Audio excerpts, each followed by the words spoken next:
Hello everyone, welcome back to Premier League Dad. How are we all doing? My name is Key, we are live again. Monday night football, very, very important game this one. Crystal Palace against West Ham. Important, maybe at both ends of the table, in a bizarre way that I never quite expected possible. I've got to say, Crystal Palace are 6 points behind Chelsea, and on Oliver Glasner's farewell tour, they've got 2 games in hand on Chelsea. If they were to win tonight, I appreciate their other game in hand is against Manchester City, who may well be going, will be going for the championship. But either way, they've got 2 games in hand on Chelsea. They're 6 points behind them. Palace win their 2 games in hand. They're level with Chelsea and very much in contention for a Champions League spot. Given that there's every chance that the Champions League is maybe goes to 6th this year. We never know. It could be a 6th place qualification. 6th place gets Champions League footy next year. Possibly. We'll see. But as it stands, either way, Crystal Palace will still fancy their chances. Yes, they've got the Europa Conference League Semi-Final to think about. That's obviously going to be important for them because a win there, takes them into the Europa League next year anyway. If they win that competition, they will be favourites for that.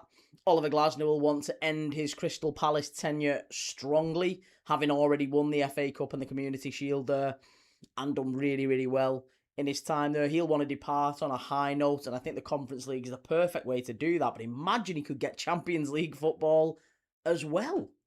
It's not beyond the realms of possibility. It's really not. But listen, that's kind of Palace's side of the argument. Palace's, jeopardy that they've got tonight. But West Ham are, is it 1 point clear of Spurs at the minute? They've obviously got the game in hand here now, but they're 1 point clear of Spurs. They were very nearly back in the relegation. It was very close, wasn't it, that West Ham were back in the relegation zone going into this one.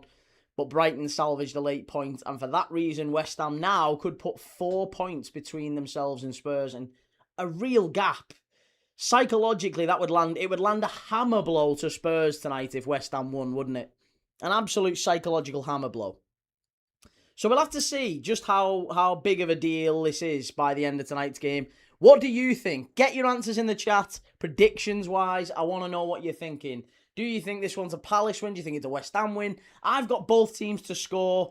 I'm not quite sure. I couldn't commit either way. I think West Ham absolutely have a chance of winning this one. But I think both teams score, and I think we get a good game of football either way. But I want to know what your thoughts are. We'll go through the chats and the lineups in just a moment. Who have we got in the chat, by the way? City of Northville, good to see you as always, mate. Lovely to see you. Jellyfish is in. Tight on the toffees, good lad. 2-2 draw this one. Can't see West Ham losing, but can't see Palace winning. Yeah, that's kind of where I'm at as well. I think there'll be a high-scoring game. Usually is with Palace at Selhurst Park. High-scoring game. And, both teams can concede chances, can't they? But both teams have got finishes in there as well.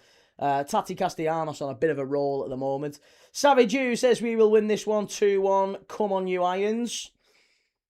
Jake, good to see you. Shell, lovely to see you as always. Richard Kennedy, good evening, everyone. How you doing, sir? Ahmed, hello, everyone. Shell's gone for a draw. What else are we saying? Where do you think Glasner ends up? A lot of teams could do worse than him. I honestly thought Bournemouth might take a look at him because, they've gone for Marco Rose in the end, but yeah, it feels like Glasner's one of them that could end up at a Man United, but also could feasibly end up at maybe a Newcastle. Newcastle could be an opportunity for him, given Eddie Howe's getting a little bit of pressure at the moment.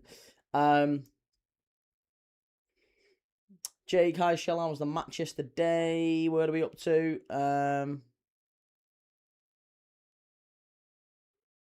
Yeah, my sound's fine, I think, as far as I'm aware anyway. Timbo, good to see you, mate. How are we doing, everyone, on TikTok? Lovely to see you all on TikTok. Steve Parrish bringing out, what trophy's that? What trophy's he brought? Oh, it's the FA Cup. Of course it's the FA Cup. I was thinking what he brought out. Pete, how's it going, lad?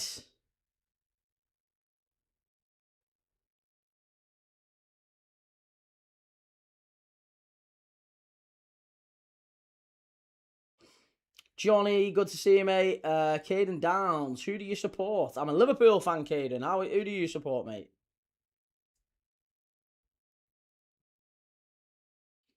Ethan, good to see you, man.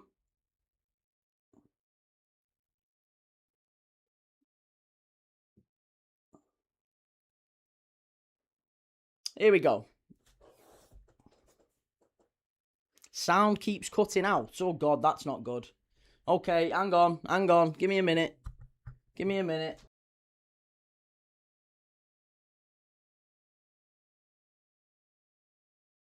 Better. Let me just get onto YouTube myself and check. Usually I do a sound check, and sound check was fine tonight. Is that fine? Is that good? Apologies if it went a bit funny. Hang on.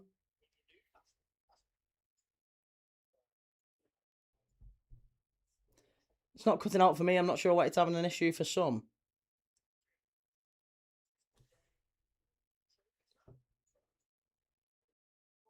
Just seeing if mine's cutting out. It's not cutting out for me. It's fine, just refresh. Maybe it's a YouTube issue. I don't know. I wish I could help you. All right.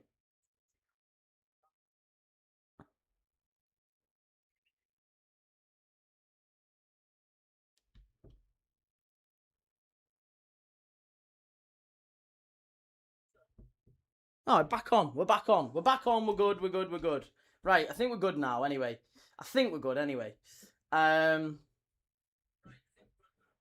Sorry. Apologies if anyone got feedback there. Maybe you're being trolled. Well, possibly. No, not from these people. These people are lovely. There's no sound issues. Joe, how's it going, mate? What are we saying? Johnny, cheers, man. Pete says, if Palace win the conference, will they get Europa League? Yes, they will. Yeah, because John Texter doesn't have anything to do with Palace now. He's sold whatever issues. City of Northfield use an ad blocker. It sometimes needs a refresh. Ah, I see. Key's got more phones than an Apple store. To be honest, these two are just phones that I have had on previous contracts. There's about 10, 15 years worth of phones here. They're very old. Shahid says, was true Liverpool could have signed Cherki a couple of years ago under Klopp, but the chairman said no. I don't think that was true. No, we very nearly signed Nabil Fekir, but I'm not sure about Cherki. Philly C, Liverpool were lucky yesterday. I don't think it's luck. I don't think it's if you keep going to the end of games and you keep winning late, which Liverpool do. Liverpool have done more than any other team. If you keep going that late in games, I think it shows a lot about your mentality.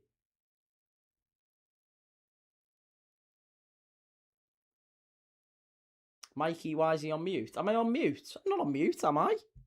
Can you not hear me? Key with multiple phones for his dodgy dealings. The Gold says, do you think Arsenal have bottled the league now? No, mate, I don't. I still think Arsenal win it. If I'm dead honest.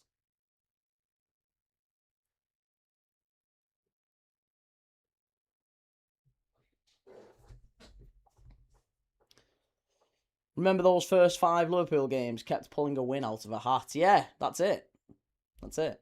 Ronnie, haven't you also lost the most amount of games in injury time? I think this season we have, yeah. This season we have. What about Spurs staying up? Yes, I still think Spurs stay up, yes. Spurs absolutely are staying up. Sir, how's it going? I still think Spurs are staying up. But it'll be, I mean, listen, I think my view could shift slightly if West Ham were to win tonight. Yeah, I think if Spurs were to go 4 points behind West Ham, obviously 5 points behind Forest, that starts to become a little bit insurmountable. A little bit harder for them to recover. Thank you very much. Lovely to see you. Secret's out now. Key is slot to Hidgen. That's why he's slotting. Can hear you now. That was weird. I've no idea why that's happened, Mikey. Yeah, no idea. Welsh Wing, how's it going, lads? Good to see everyone. Right, West Ham lineup: Hermanson, Walker-Peters, Mavropanos, Disasi at the back. And it cuts off just as I'm reading it, so let's go back to the actual lineups on. I mean, I've got the lineups here. The lineups are on the right-hand side if you're watching on the place that starts with a Y and it's a red play button. You can watch it over there and you get the nice graphics and everything. Henderson, Richards, Lacroix and Canvo for Palace at the back. Munoz and Mitchell in the wing-back positions. Jefferson, Lerma and Will Hughes. So no Wharton tonight. Where's Wharton? He's out injured. Oh, Adam Wharton's missing. Ismail Assar's on the bench. Mateta's on the bench. Kamada's on the bench. This is a very much weakened Crystal Palace side tonight. Maybe there's a few sore heads after that Fiorentina game. There was pictures and videos of them out on the lash after Palace secured their place in the semi-final in Florence, wasn't there? Palace players went out on the piss after the Fiorentina game, and that might just have caused a few sore heads. Maybe that's why we're now seeing Ismail Assar and Wharton and various others out the side for this one. It's a refreshed team for Palace. Brennan Johnson comes in, Jeremy Pino comes in, and Strand Larsen up at the top end. For West Ham, they've gone maybe as strong as they could possibly go. Hermanson, Diouf, Disasi, Mavropanos, Walker-Peters. Somerville comes back into the side. Bowen with Pablo and Castellanos as the front four kind of thing, with Souček and Fernandez in that two sitting in front of the defence. Here we go. Let's get the timer underway. This is going to be a great game, this one. I think we're going to see a goals galore type of game. 2-2 I'm going for. Timbo says, don't know if you watched Chelsea United, Key, but I personally think the reaction's been OTT. We were the better team, hit the post 4 times, but United scored their only chance just one of those days. Yes, I would agree with that there has been an element of misfortune about Chelsea's performance on Monday night, and maybe it's a good. I'm not saying that United got lucky. You know, you hit the post 3-4 times. You could maybe point to that and say, yeah, there was a bit of fortune there for United. But I would also say, in fairness to him, it was a good away performance. Just to be absolutely fair to United, I think that's exactly what you want from a difficult away ground. Stamford Bridge. You go there, you lock in, you make it tough defensively. You might have to ride your luck a bit, but you take the one chance that comes your way. And that is what United did. That is a top away performance. You don't have to go there and dominate, and they didn't. Whether that was tactical or, as you say, maybe it was just a bit of good luck. West Ham have started strong here. Front foot against Palace. LFCJ. Ollie says, last game of the season, Rochdale, York, Saturday. Massive, massive game. I'll be watching that. I am also going to be watching it. I'm going to be streaming it. York v Rochdale. Football and Stuff says, I'm a Brighton fan. What are you thinking about Brighton's season so far? Shadow Ninja, I'm saying 0-1 Key. Hope you're doing well, mate. I'm good, mate, thank you. How are you? Shahid, Forest and Leeds are safe. It's between West Ham and Spurs for the final relegation place. Yeah, Leeds I think are fine now. I think Forest that's going to be a difficult one to overturn. The only question mark about Forest is whether they have that European hangover that teams sometimes do. They've still got to play 2 big European ties against Aston Villa. Could that distract them? Maybe. If it does, then it just does lead into that. It feeds into that, maybe that idea that Forest could drop a few points where they'd expect to win, and 4 points could quickly become 1, could quickly become dragged back in. It just depends on how West Ham and Spurs do. I still think Spurs will pick up a few wins in their final 5 games. I think there's going to be a few surprises in store. There's definitely some winnable fixtures for Spurs. What a ball that is. Oh, lucky Jared Bowen. Actually, probably should have done better there, you know. Evening, Jordan. How are you doing, sir? Football and Stuff. Who do you support? I am a Liverpool fan. Football and Stuff. But yeah, we watch games, all different types of games on this channel. We're not a Liverpool fan channel or anything like that. I'm very clear about who I support. But we watch different games from different leagues almost every day. Well, not every day we watch at least one game. But last night we were watching River Plate against Boca Juniors. We did also watch Arsenal and City, and we did also watch the Merseyside derby. So, yeah, 3 games we streamed yesterday. Today it's just the one, Palace and West Ham. Tomorrow we're going to be doing your team, Brighton against Chelsea. That'll be a great game at the Amex. Brighton are only, what is it, 1 point? Brighton are only 1 point behind Chelsea. So that could very much change tomorrow, I would imagine. I can't see it being a draw. I'm going to go for a Brighton win, actually, based off what we've seen from Chelsea recently. No offence, Timbo. But yeah, I think Brighton-Chelsea tomorrow's a good game. West Ham, sorry, not West Ham. Wednesday, we're doing Burnley against Manchester City. All good, mate. What game are you watching this evening? I'm watching West Ham away at Palace. It's 0-0, 5 minutes in. But I do think we're going to get goals. So I'm going to go for 1-1 or 2-2. I don't know. Here's Somerville. What a run that is. Great. Key, you doing Rochdale v York? I am, yes. On Saturday, I will be doing York and Rochdale. Basically, the decider, isn't it, for the National League title. Rochdale and York. We will be doing that one. 12:30 kickoff. And then I'm going to be doing the Arsenal v Newcastle game, which is later on that night. On Sunday, we're going to do Chelsea against Leeds. This is the FA Cup semi-final. David Tudor. What's your prediction, David? What are you thinking for this one?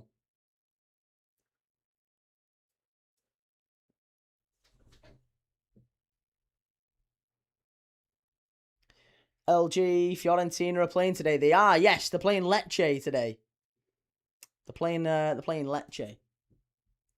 Do you think Palace will rest players due to the Euro competition and nothing to play for in the league? Well, I think they've already. I thought that maybe Palace would look at it and go, well, they're 6 points behind Chelsea. They've got 2 games in hand. Palace might look at it and think we can absolutely go and get maybe Champions League football. But I'm guessing maybe Glasner's decided if we try and play for both, we might end up winning neither. Whereas if we prioritise the Europa Conference League, I will go out on a high and I will get Palace Europa League football next year. And I think that's his priority. So looking at Palace's lineup today, they've got Mateta on the bench, Kamada on the bench, Ismail Assar on the bench. They've rested a few. And I think there's a signal there that actually, I think maybe the Fiorentina game is not just the Fiorentina game, but as I say, they went out on the piss after that one. Maybe that's just sort of told a lesson. Well, not told a lesson, but you know what I mean. It's setting the picture of what Oliver Glasner thinks about the Premier League this season. He's there to make up the numbers already. Palace is safe. They're not going down. I think Palace might have just psychologically deprioritised this fixture a little bit. They want to get through it without any injuries. They'd like to win. They don't want to lose. They want to try and keep momentum. But I think there will be an overarching message to the players that let's just make sure we put a good performance in here. Don't disappoint our fans. But, the end result is not as important as staying fit and staying fresh. Let's try and also maybe saying to some of the fringe players, to the players like, Brennan Johnson and Jeremy Pino and Jefferson Lerma, Will Hughes, players like that who maybe are just on the fringes, maybe saying to them, listen, you put a good performance in tonight against against West Ham, then you've got every chance of getting in the Europa Conference League starting lineup. So maybe it's a bit of that. I think the plan on Thursday is going to be that we watch a bit of the League Two. I mean, it's a massive game in League Two. Bromley are going for the title. Salford are going for the playoff spots. So Bromley against Salford against Bromley, isn't it? It's at Salford. So yeah, Salford v Bromley in League Two up to now is the one I'm looking at. The alternative is that maybe we do Real Oviedo v Villarreal.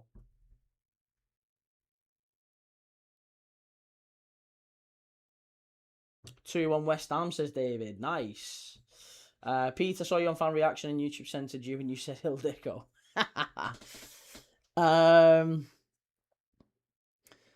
Football and stuff says, I swear Brentford aren't getting Europe. Have people seen their fixtures? Brentford have got to go to United next week, haven't they? Come on the bees. Timbo, the audio's gone slightly out of sync for me. Not sure if anyone else has the same thing. I think if you just refresh, Timbo, there's a few people said there's been issues with audio tonight, but yeah, I don't think it's anything to do with the setup. Not as far as I'm aware, but I'll have a look. Let me see if it's the same issue for me. Again, I'll check. Apparently, it's something to do with ad blockers.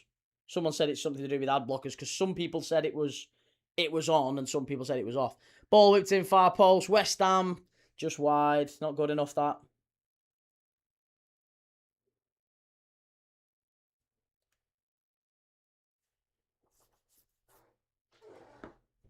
San Jose Earthquakes have beaten the Los Angeles Football Club. Audio's good here. Cheers, Super Venky. Thank you very much. Football and stuff says, any questions for me about Brighton? Who is the best player you've seen play for Brighton in your time as a fan? And who is the worst signing Brighton have ever made in your time as a fan? I'd be intrigued to know that.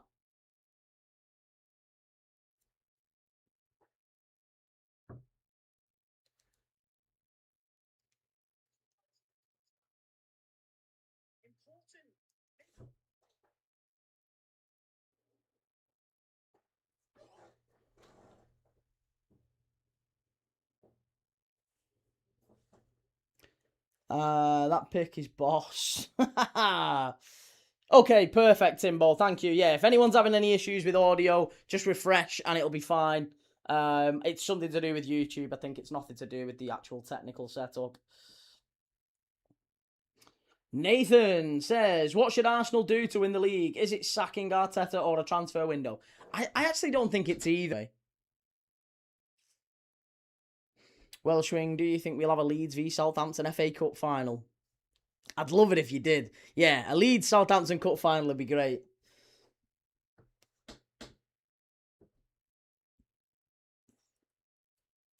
Life is good. Phil or Gary Neville? I'd probably lean just slightly more towards Gary. Because at least, I don't like either, really, but at least I feel like, yeah, I don't know. I feel like Gary was a better player, better businessman, bit more astute, funnier as well. I think Gary Neville, he's quite funny, to be honest. He's also quite honest about his flaws. Seems like quite an emotionally intelligent guy. Don't agree with a lot of what he says, not just in football, but politics and everything as well. I think he's a bit of a mismatch there, but he seems nice enough. Jansen says, you got lucky against Everton. Sometimes you need a bit of luck in a derby. You don't win every game through absolute quality. Worst signing, Teddy Maybank, and best player, Mark Lawrenson. Mark Lawrenson, wow, that's going back a bit. Timbo, it's amazing that everyone's having us as underdogs versus Leeds now. How quickly things change. Yeah, you can't disagree, though, can you? Chelsea might well struggle. How's it going, mate? I'm good, thank you. How are you? Neville buying an ex-Pig Forest fan content. An ex-Pig Forest fan content. If West Ham win tonight, are Tottenham more likely to get relegated? Well, yeah, because they'd be 4 points clear of Tottenham, wouldn't they? If West Ham were to win. And yeah, obviously a gap like that makes it much harder to overcome. I think if I'm dead honest, I don't know who I'd want to go down more, Tottenham or West Ham. I'm not really a lover of... I think I probably prefer West Ham to Tottenham. If it was a straight choice between them, I don't want anyone to go down really, but I just think that I thought that Forest would be the one to go down. I actually thought Leeds would still be the one to go down, but they've totally dragged themselves out of it now.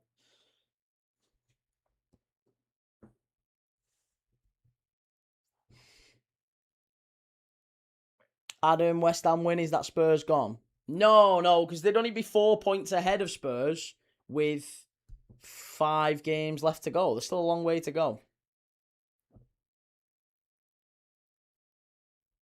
Are you slot in or slot out? I am slot in. Yes, very much slot in. Timbo, I thought that was so harsh on Everton losing that game yesterday. Why though? They didn't do enough anywhere near enough in the game. This is wonderful from West Ham. Pablo. West Ham strike. Ooh, over the bar. Unlucky. Unlucky. Shane, currently 44 kilometres into a 50-kilometre run. How's the game going, mate? Gutted about yesterday. Wow, look at you on the run. Good lad. Great to, listen. Good luck. I hope you smash the last 6K. Well done, mate. Welshring says the Goldbridge is a Forest fan. There's an Alan Partridge-like actor originated from DT. Much as I disagree with what DT's done, I think there's an element of truth in that. It is surprising just how many are.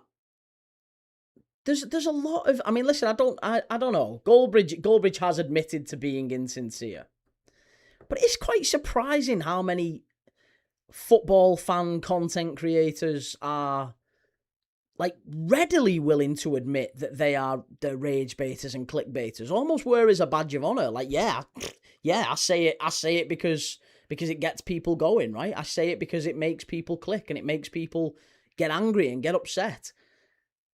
Is that really? Is that what we're striving for? I genuinely, honestly, I swear on all I hold dear, I have never, ever, ever in my life on here, never in general talking about football, even before this, never once, if someone said, Key, what do you think about this? I've actually given opinion to, like, well, actually, that's not true. Fully wind someone up. I probably have said it in, like, just in jest in work. But, like, here now, when I've actually got to, like, put my name to it and there's a channel behind it and I've actually got to say, this is what I think, and I've got to defend that position, never, ever, ever, ever. Everything crossed can be uncrossed, IDST and all that stuff, absolutely never. Everything I say, I believe 1,000,000%. Even if people disagree, and to be fair, plenty do.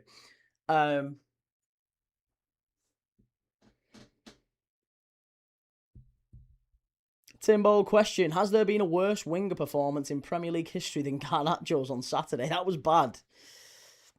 Sarah says, but it pulls in views. I know it does, but that makes me a little bit sad, that. Makes me a little bit sad that that's what you have to do to kind of get... I feel like they're not the views I want, then. I feel like they're not the people I want to reach out to. If I just have to say, slot out, get him sacked, get him out my club immediately, and whatever sort of, I don't know, make some stupid comparison, some weird metaphor. I don't know. Attention economy, late stage, neoliberal algorithm, capitalism, park life. Yes, Colin. Absolutely. Joe says, Key, you always make me upset. I know, but that's because we talk. I mean, to be fair, I do ask you why you feel a certain way. Like, I gave you some stick for Eddie Howe. You defended him, like, rigorously, and I respect you for it. And now you've wound back a little bit on that, and now a lot of Newcastle fans seem to be a bit more Eddie Howe out.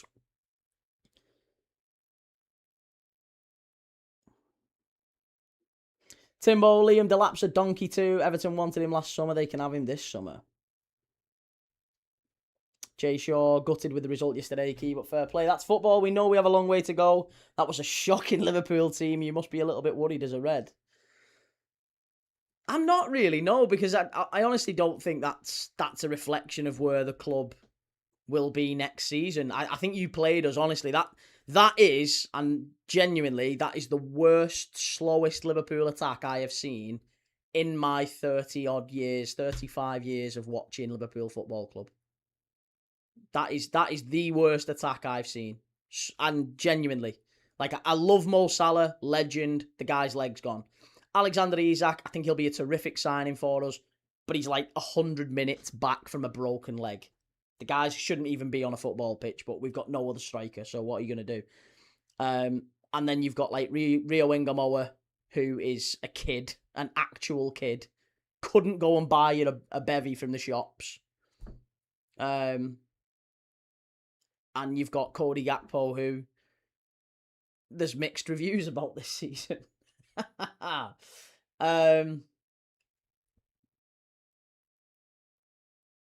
Pete, I've just seen Spurs last 5 games. I think 6 points max. You can't really do it on games. Think about how many shock results we've had this season. Wouldn't have been many who would have said that Bournemouth would have gone to Arsenal and won, but it's there, isn't it? Graham Harris, who do you think will win the playoff place to come up to the Premier League? I'd like to see Millwall do it, but if not Millwall, then maybe Hull. Millwall or Hull, I'll go for. Go on, football and stuff. Yeah, tell us Brighton's 2 key players. Who do you think they are? Palace with in the game. Brennan Johnson, absolute. Is that a sitter? Would we say that's a sitter? I think it might be. Brennan Johnson, he's past the penalty spot, isn't he? Oh, he's 7 yards out. 7 yards out. Nobody marking him. All he has to do is get it on target, and it's 1-0 Palace. And 20 minutes in, Brennan Johnson misses an absolute sitter. Clear header. Welbeck and Gross. I would agree. Yes. Timbo, I got some stick for what I said. Bernardo in a previous stream. He was unbelievable yesterday. He's truly a Premier League great. No, I would agree. I think Bernardo Silva's... I mean, I've said it myself. He's my favourite non-Liverpool player of the last 10 years. In the Premier League, anyway. He's that good. Joel says, Key, I can't believe you're creating your own viewers with your alt accounts. Have some shame, Mr. Thomas. I know, yeah. I'm free-handed as well. No hands, Mum, look. That sounded a bit creepy, didn't it? Timbo says, Brighton's key player is Chelsea sporting directors, basically funding their transfer activity ourselves. Colin says, poor Brennan's having a bit of a crisis of confidence. I actually always thought he was a very talented player at Forest. Never quite worked out at Spurs. Can't lie, Chelsea's our B team. And tight on the toffee's key, to be fair. It wasn't the best Everton defence. O'Brien, right back, Mikalenko, left back was awful. I know, Mikalenko had Salah right in his pocket all game. The only time that he didn't, Salah scored. Shocking all game, really, Mikalenko, other than that. The Arsenal, who, if anyone, takes points off City? Can't see anyone do it. Arsenal must win their last 5. Yeah, Arsenal must win their last 5, and if I'm dead honest, mate, I think you will. I think you will win your last 5. I think City, the game that really stands out for me is maybe Palace, maybe Everton. City have got to go to Everton, haven't they? That's a tough game. Everton are really pushing for Europe, so you never know. Everton away is a difficult one for most teams. Colin, I'm a Wales fan and go to all our home games, and he's generally good for us. Yeah, listen, he's a talented player. There's no doubt about it. I think some players do tend to perform better as well for the national side, and Brennan Johnson... Harry Wilson was like that first, wasn't he? Feels like Harry Wilson was terrific for Wales, and then that form carried over into Fulham. He was always a bit inconsistent at like Bournemouth and never quite realised his potential at Liverpool. But yeah, it always feels like Harry Wilson's been on form for Wales. Jabber, hi Key, hi chat. Let's agree not to do T-falls for the rest of the season. What about Kusanov taking Havertz out? He was last man. Certain red card. Behave yourself. Red card. There's only one red card in that game yesterday, and it should have gone to Gabriel. Caicedo and Cucurella haven't even been that good this season, and Pedro is rubbish. He really used to get on my nerves. Shall Pedro's a penalty merchant. Shell, I lost my voice after the match yesterday. It was a great game. Yeah, I enjoyed that. It was a good Merseyside derby. Obviously, it's better when you're winning late in the day. Right, West Ham have got a free kick. Chance for Somerville to whip it in. Far post, too easy that for Henderson. Easy claim. Ahmed says City won at Stamford Bridge. That means they can beat any team. I'm kidding, of course. We had a charity now with Rossinha. Yeah, do we think... I want to get an opinion on that, actually. Should we do a poll on that in the chat? So actually, let's just end the chat now. Sorry, not end the chat. End the poll now. The poll says, what is your prediction for this game? 41% have gone for a Palace win. 48% have gone for a West Ham win. 12% have gone for a draw. I want to get your take on this, because I think this is a very much a hot button issue at the minute in football. That it's divided a few. And a lot of people I really respect on these watch-alongs, regulars who come into the chat when we were watching the game yesterday, said to me, Key, I really don't think that's a red card. I thought that was the clearest red card in a very, very long time. It's one of the clearest red cards I've seen this season, Gabriel on Haaland.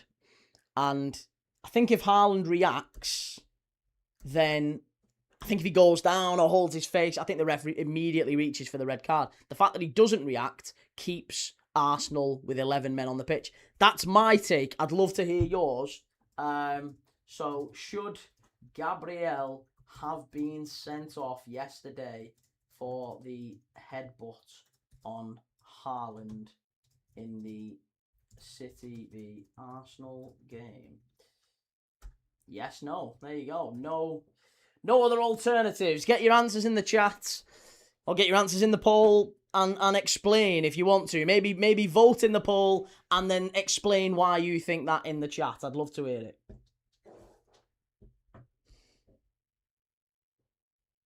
Absolutely a red, says the City go to Bournemouth also and home to Brentford. Yeah. It's called intent. The Arsenal says, hold on, it's a feisty contest. Haaland, no angel, hardly a headbutt either, just a nudge. If you have heads connecting together, which they did, and then one player goes like that and leans forward, I think that you're throwing a head towards him there. That's a red card. That, for me, is why it was a red. Joe says, Key, Gabriel did the exact same thing to Voltamari earlier this season and he didn't go down. It was a clear red card. Yeah, yellow card in my opinion, says Ahmed. Okay, fair enough. Any push is force. That's true. I'm just saying it's considered, isn't it? The header the head is generally considered when you're throwing that forward. It's generally considered violent conduct. The forward motion, I think, is exactly what we've seen before, giving us reds. The Arsenal says, if you don't want to see a bit of needle, the game's dead. We should buy handbags and start knitting. No, it's not. It's not about that, mate. It's about consistency. There's a lot of rules that I don't like, but the rules there for a reason. So if you're going to punish one team for that, then by the letter of the law, you want to see every team punished for that. So I don't like, prime example of that, I don't like the rule about pulling her, right? I don't want to see Lisandro Martinez sent off for going up for the header with Dominic Calvert-Lewin, and I don't think it was a really bad drag of his hair, but he did have hold of his ponytail, and there was a bit of downward motion. It was a bit soft, but it is a red card. So I wanted him off because I've seen Michael Keane sent off for the exact same thing for Everton. I've seen other players sent off for it as well. So I want that consistency. Consistency for me is more important than do I want a bit of needle in the game, because I have no control over that. Here's Somerville. Big chance, West Ham. Oh, no. Massive chance again. I want to see games. I absolutely do want to see more needle. But if you're going to see the needle, you need the officials to back you on that.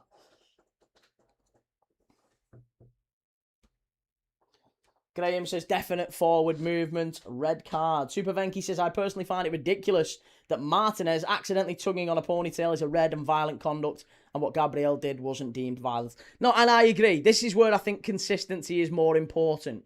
There's a lot of rules we all don't like, but I think if they're applied consistently, we'll all whinge less, won't we? None of us, I don't think, if there's arms round a player in the area, we want our defenders and our strikers to have a bit of a grapple off a set piece. I've no problem with that. I think there should be a bit of, to-ing and fro-ing, bit of argy-bargy. I expect that on a set piece. If you give a penalty, which we've seen been given, fine, no problem. I don't want to see it happen, but if you've given it, fine. Give it for everyone. I want that done every time. Even if a Liverpool defender does it, consistency is more important to me than the rules being morally defensible, let's call it. Good quiz last night, as always. Yeah, we always do good quizzes.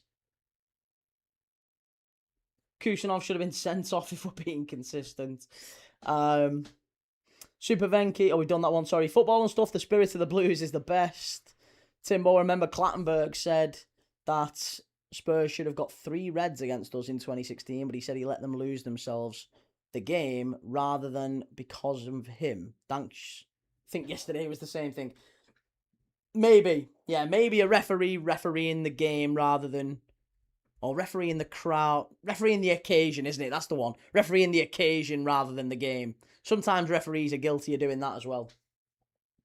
City of Northville, the EPL simply must start getting much more aggressive with the simulation penalties to get the game flow up. I honestly, I would like to see, I don't know, some reform in the game about, maybe the clock stops. Maybe there is no added time. Maybe the clock stops. There's no added time in games anymore. The clock just stops. Maybe we have 30-minute games or 30-minute halves, but the clock stops. The second it goes out of play, clock stops. I'd love that. Because then you would get a minimum of 60 minutes where the ball is in play. You're not getting that at the moment. Believe it or not, in a 90-minute game, I think the average amount of time that the ball is in play in a lot of teams, it's like 50 minutes. Sometimes it's as little as 45. Sometimes you're getting half the time is being wasted in a game. It's madness, isn't it? Football match not being 90 minutes would feel disgusting. I know, but if the trade-off was that you got more time on the pitch with the ball in play, I think you'd take it, wouldn't you? If you got guaranteed 60 minutes. West Ham chance! Oh, over the bar! Disassi. That is a disaster. It's over the bar and it is offside anyway. Anfield Vortex, hiya key. Hope you're well. Great win for us over Everton. Get in there. Absolutely, mate. Great win. Loved it. Freddie Sones, watch all your fan reactions. They're so funny. Cheers, man. Appreciate that. Mudabir. If Real Madrid sold Vinny, is he likely to come to the Premier League? And which team could buy him? I mean, I'd like him at Liverpool. I think he's a wonderful player, but I do think there's a questionable mentality with Vinicius Jr. I do think there's a lot of, like, there's reasons, isn't there? A lot of his teammates are kind of turning on him a little bit. Bellingham's having rows with him, and a few of the other players seem to be having wobbles with him at the moment. I'm sure was it Kroos as well? Not that long ago, before obviously Kroos were finished. I'm sure Kroos had words with Vinicius Jr. Can't remember, but either way, there's been players having issues with Vinny at Real Madrid, and Bellingham's certainly one of them. I just wonder whether or not, because the issue has been him tracking back, hasn't it, and not doing the work, not getting back. But he's a wonderful player. But yeah, attitude has been questioned with Vinicius Jr. I'm not saying, I don't know the guy, so I don't know if he's got a bad attitude. But I would say that there's often no smoke without fire. And you know, the fact that his attitude has been questioned so repeatedly by a number of people within the game maybe suggests that I think caution would be urged by a few clubs, no matter how much he was on the market for. But a very, very talented player.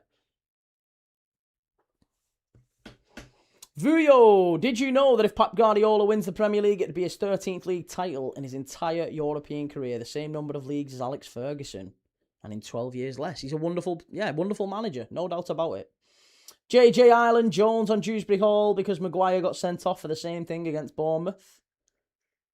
Jones on Dewsbury Hall? Hang on a minute, that was nothing like that. That was nothing like the one for Maguire against Bournemouth. For a kick-off, it was last man, and the Jones one on Dewsbury Hall was nowhere near the same thing. Not even close to the same thing. David Moyes argued that was a penalty and he should be ashamed of himself. He did nothing but whinge all day yesterday, Moyes.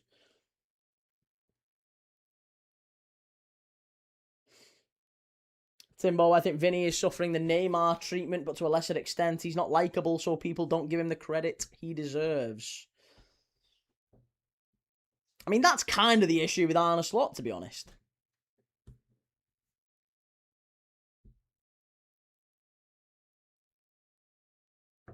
Marcus score. Score's currently 0-0.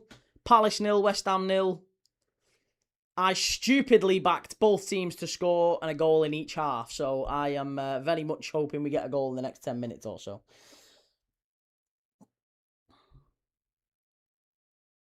At first I said no to the pen, but then noticed he did clip him. Just didn't want to show that angle. I don't think so. It's too soft, that, for a penalty. Whoa! Somerville's gone down. It's a free kick to West Ham. Will Hughes took him out there. Yeah, you're not getting a penalty for that. He doesn't take him out. I saw 3 different angles of that tackle, and there was no way that Jones touched him. Welshwing Gabriel should have been sent off, but O'Reilly should as well when he shoved Havertz when he was through on goal and the last man. No, that's not even close to the same thing. I just think, my own, my view on red cards, I've said this consistently, I want to see 11v11 on the pitch. I don't ever want to see players sent off if we can absolutely help it. But in aspects that involve violent conduct, and that was very clear violent conduct, Gabriel should have been sent off. It's very, very clear. Very, very clear. Pete, Vinny Jr.'s like Marmite, but I'd have him at Anfield. Yeah, I like him. I like him as a player. Wonderful player. Ooh, that was naughty from Will Hughes. He definitely raked down the back of Somerville's ankle there. Not good. Slot's calm and talking Dutch mentality is the opposite of what Liverpool want from their managers. Yeah, we want uber passionate, emotional, flawed, charismatic. We demand that. Even Rafa Benitez wasn't welcomed anywhere near as much.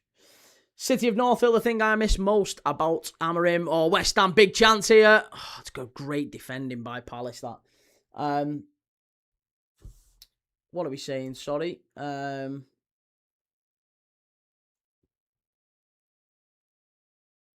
O'Reilly's a tough one for England. Hall is a better defender. O'Reilly's a better footballer. I would have 1,000,000% Nico O'Reilly.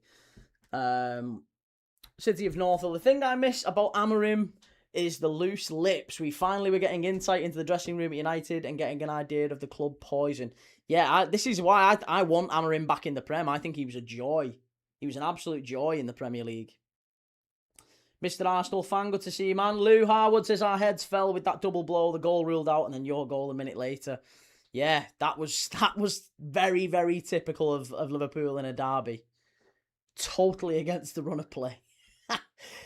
Eagle Nate, as much as this is a nothing game for us, it's mad we could be 3 points off 6 with a win. I said this before the game, Nate, yeah.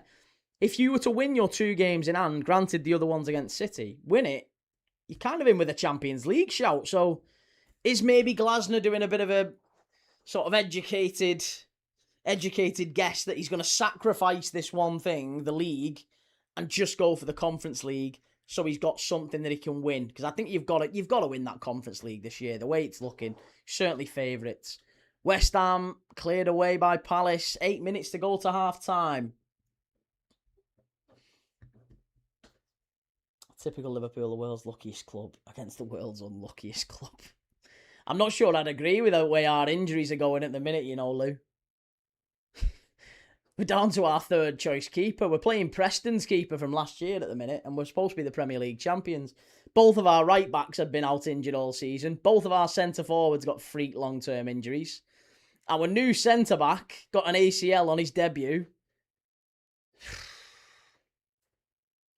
It's just bad. It's just horrific luck for Liverpool this season.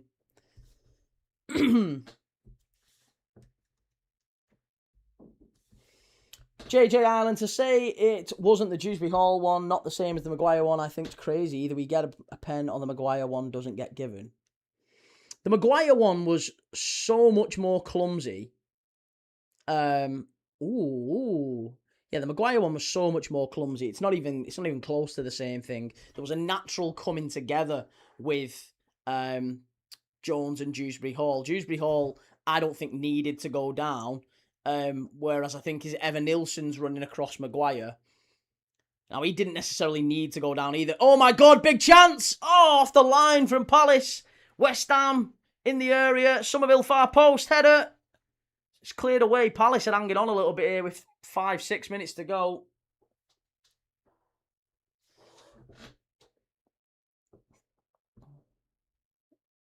Keith Scott, good to see you. Counter debate says Salah and Van Dijk saved you last game. Well, they've saved us pretty much every season since they signed for us, so no surprise there. Vostyle, I think that's what I was thinking too, sacrificing the league for the Conference League. Yeah. Okay, we've got a couple of players down here due to a head injury. Palace and West Ham. Temporarily, game has been stopped. Couple of head injuries. Hopefully both players are all right. Lou says there was an angle he did clip him. It's hard to see. Took a few times to spot. Well, then in that case, if it's really that tight, I don't think you give it. I don't think you give it, even in a Merseyside derby. I think there's been penalties given like that. I go back to the one where we drew 1-1, where Wayne Rooney scored a was it Wayne Rooney or was it Sigurdsson? I think it was Rooney, wasn't it? It was a penalty given, and it was Dominic Calvert-Lewin against Dejan Lovren. That was never ever ever a penalty at Anfield. That was really soft. So we've seen some soft penalties given. There's no doubt about that. We've seen some soft penalties given in Merseyside derbies. I think you want a necessity factor for the penalty. And I'll take that view across all. I am quite consistent with it. I've said when our players have dived. I've said when I want to see penalties go back to being, if you're going to give a penalty and a game can hinge on that decision, I want it to be an absolute nailed on penalty. Eagle Nate, I'd love to know what we've done to Darren England. Clattenburg Mark II. Sarah says, tight, 2 players went off on stretchers. They took 10 minutes to get them both off. Yeah, the 11 minutes thing, I don't know why Everton fans were arguing about there being 11 minutes. Branthwaite was down for about 6. And Mamardashvili took ages to get... 2 players got stretchered off. Yeah, 2 players stretchered off. JJ Ireland, I've said to my cop-out mates, I've seen softer pens given. And that's... Yeah, listen, and there have been. I just think in a derby... Generally speaking, broadly speaking, referees are a little bit more, they sort of set a higher threshold, don't they? They calibrate it. Like, if I'm going to give a pen in a derby, it's got to be a fucking nailed-on penalty. I'm not just going to give it for anything. You've got to kind of go through him in the area and do something a bit clumsy. Like Michael, or like Michael Keane. Michael Keane at Anfield the other year, literally, like, waving for the bus when his hand was out here at Anfield. Even the Evertonians were like, yeah, can't really argue with that. It's handball. Ball gets whipped across the 6-yard box. Michael Keane's like that. So I can kind of understand stuff like that. Palace. Ball pulled back. Strike. Good save. Good block, rather. Welshwing. I think I remember you critiquing Rio and Anfield for diving. Yeah, I'll say it. I will say it if there's, I'm not like totally red-tinted glasses all the time. I have my moments, but no, I'll say it. If one of our players goes down and it's a bit soft or we get a bit lucky, I have said it, and I will say it. Rohale, as for the Gabriel red card, I'll say this. Credit to Haaland for not going to the ground. He said that as well, hasn't he, Haaland? He said, I think if I was like any other player in the Prem, he'd have probably been sent off. And that's true. That's fair to say. Well, according to the poll, we asked you, should Gabriel have been sent off yesterday for the headbutt on Erling Haaland in the City v Arsenal game? And current numbers suggest yes. 82% of you saying that Gabriel should have been sent off for that headbutt. I'd love to hear what more of you think, but yeah, 82% of people who are watching Crystal Palace against West Ham now. We've got a mixed, different types of supporters, different clubs, different age ranges, nice mix of fans from different clubs. I don't think anyone's got a horse in the race when it comes to City and Arsenal, really. A lot of neutral and unbiased opinion. And 82% saying that Gabriel absolutely should have been sent off for that one yesterday. Keith Scott says Barry's not good enough. I think you've got to give patience. Honestly, Tierno Barry, I think, will in time turn out to be a really top signing. Oh, what a header! What a save from Henderson. Oh, 90 seconds left before half-time. West Ham should have been in front there. We've had 2 big moments, 2 headers. One from Brennan Johnson and one from Tati Castellanos there. Pablo's done well in the area. He's a little bit of a Bobby Firmino, isn't he? I mean, that's high praise. I might have gone early there with that. But Pablo, he's got a good touch, He has got a good touch. Anfield Vortex, would you ever consider being a ref, Key? You've got a level head, mate. I have got a level head, but I would not want to ever become a referee for two reasons. One, it's not paid well enough for the amount of abuse and death threats and all sorts that you get. It's just not paid well enough. You get £1,500 a game for reffing at the Premier League level, plus your travel and transport costs. So, you might get all your fuel paid for, plus a little bit more, plus your tea and a nice hotel the night before if you're driving up. If you're a ref from, let's say, down in London and you're refereeing up in St James's Park, you might get a nice hotel in Newcastle. Your flight up or your drive up, you'll get that reimbursed, plus £1,500 for doing the match. It's not really that lucrative, and you've got to think about the abuse that officials get. Shahid, I remember the good old days of Crystal Palace with Ian Wright and Mark Bright, the strikers, Alan Pardew in defence, yes. Ooh, 4 minutes of added on time, and Tyrick Mitchell very nearly getting another goal. That would have been his goals in back-to-back games for Tyrick Mitchell. Driving forward from the left-hand side, I must say, he's starting to get a bit of a reputation for that, Tyrick Mitchell. Good strike, bit of a P-roller, but just drags it wide.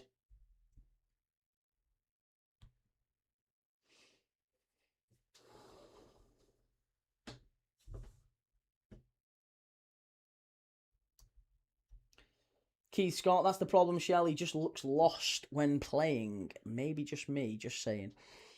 No, I think, listen, it's definitely not just you. There's a lot of Evertonians I've been chatting to who said they've got issues with Tierno Barry in terms of he's just not been good enough. But it's also, he's a young player.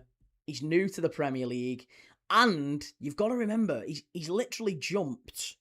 I said this when he signed for Everton, but he's jumped from... I think he was in the fifth division in France. The fifth division in France 4 years ago, right? And he's made 4 moves in 4 years, or 4 moves in 5 years, and he's gone up massive France. He went to the Belgian second division. He was with Beveren, I think, for a spell. Did well there. Then got a move to Bâle in Switzerland. Again, top of the Swiss league, but still not a great league. Does well over there, gets a move to Villarreal, does all right in La Liga. He didn't knock down, didn't pull up any trees sort of thing, but didn't break any records, but still did okay. Sort of 12 to 14 goals in La Liga. And then gets the move to the Premier League. So for a player who 3 years ago was playing in the second division in Belgium, he's still a young lad. He's jumped up a lot, and he's had to be very adaptable. And the Premier League is maybe what many consider to be the absolute pinnacle of football, certainly club football. So I think you've got to give him a bit of patience. It pains me to say it as a Liverpool fan, but I genuinely do believe Tierno Barry will be a good centre-forward for Everton if you give him a bit of time. Somerville offside. That's poor. Vuyo, Key, what type of music do you like? Very eclectic, mate. I'm very, very eclectic. I like a bit of everything. Literally a bit of everything. I can listen to trance. I love a bit of rock and roll. Yeah, 70s, 80s. Love American rock. 90s pop, cheesy stuff. Boy bands. Spice Girls. Love it. Love it all. Love it all. Very eclectic. I kind of like 5 or 6 songs from like every band going. Yeah. I can listen to ZZ Top, and then my Spotify's like, a real mad one. You can listen, and honestly, and I'll include classical music in that as well. Like you'll hear like Debussy will come on. You'll have a little bit of Debussy. Clair de Lune will come on by Debussy, and then next one will be, I don't know, Coldplay, and then after Coldplay goes off, it'll be The Jam, and then The Jam will go off, and it'll be Ram Jam, Black Betty. It's something like that. I don't know. Loads of different music. I love everything. I love Motown, love the Beatles, bit of everything. Yeah, Snoop Dogg. Yeah, love a bit of rap as well. Love NWA, bit of Biggie. No problem with that. Eminem's good. Yeah, Don't mind. Yeah, very much a bit of everything. Right, we have got a halftime quiz, and I think Welshwings just put it in the chat. Let me get my notepad.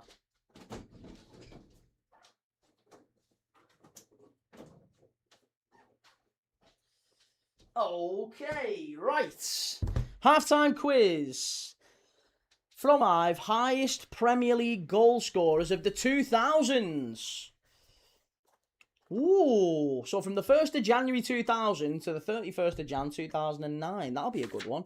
Okay, let's get stuck in, everyone.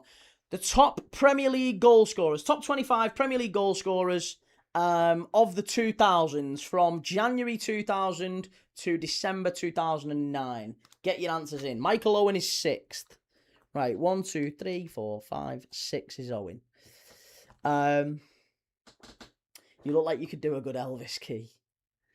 A little less conversation. Yeah, no, I do enjoy a bit of Elvis as well. Love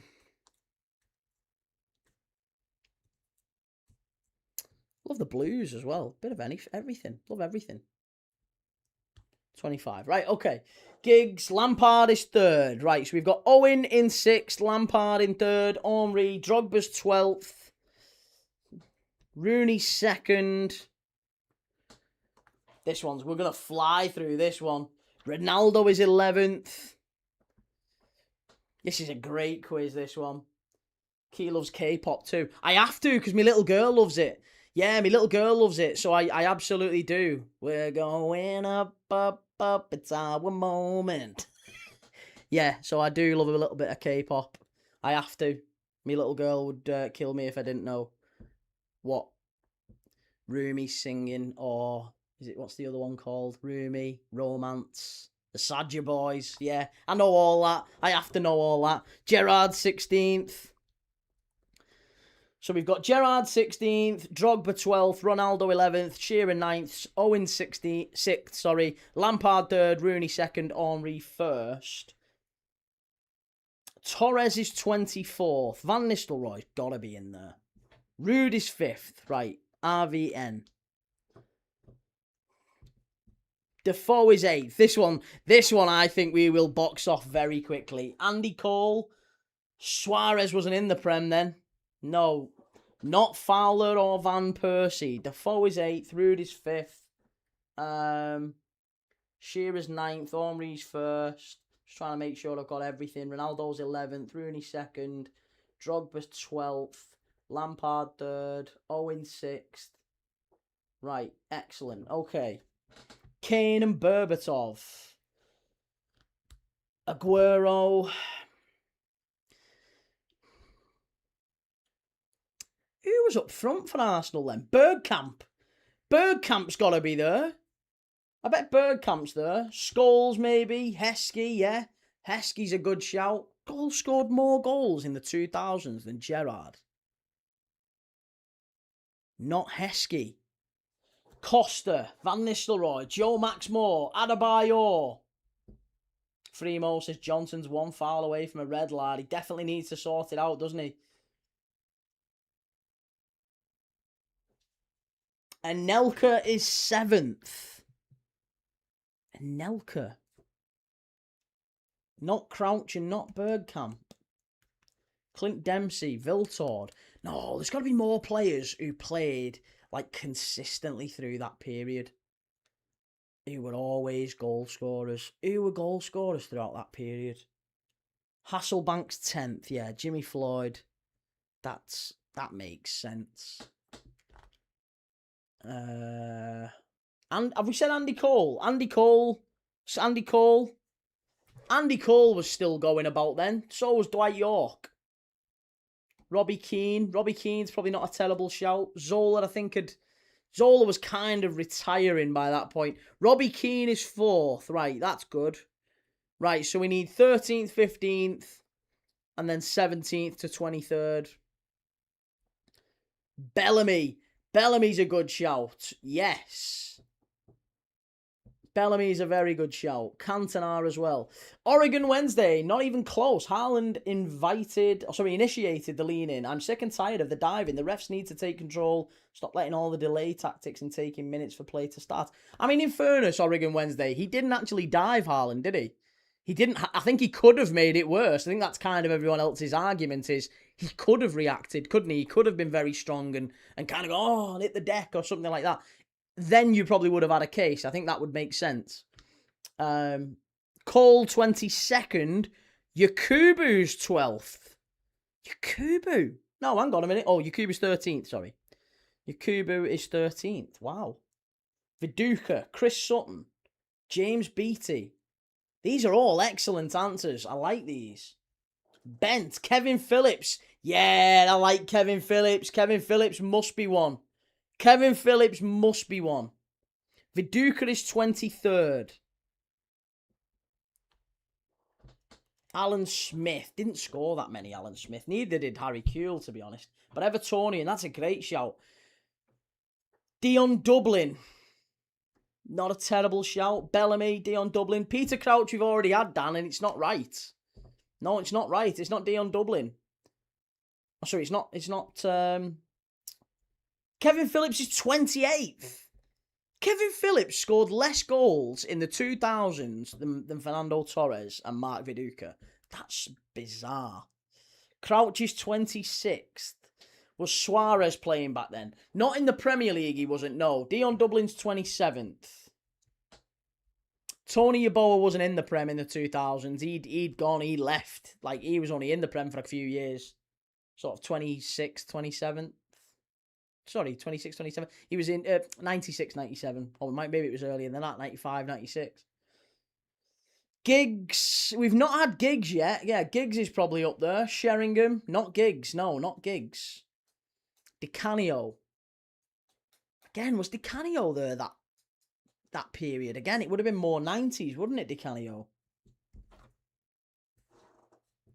Jermaine Defoe we've got. The question is, McBusby, the top Premier League goal scorers, top 25 Premier League goal scorers of the 2000s, from January 2000 to December 2009. Can you tell us the top 25 Premier League goal scorers? So far, we have Fernando Torres, 24th, Mark Viduka, 23rd, Andy Cole, 22nd, Steven Gerrard is 16th, Paul Scholes, 14th, Yakubu, 13th, Didier Drogba, 12th, Ronaldo's 11th, Hasselbank 10th, Sheeran 9th, 8th is Defoe, Anelka 7th, Owen is 6th, Van Nistelrooy 5th, Keane 4th, Robbie Keane that is, 3rd is Lampard, 2nd is Rooney, and 1st is Henry. Sheringham is 17th. Okay, we're starting to nail these down. Canute is not a bad shout. John Devlin, Key, even though you slaughter my team, I find myself tuning into you. You ain't a bad lad, to keep it up. Cheers, John.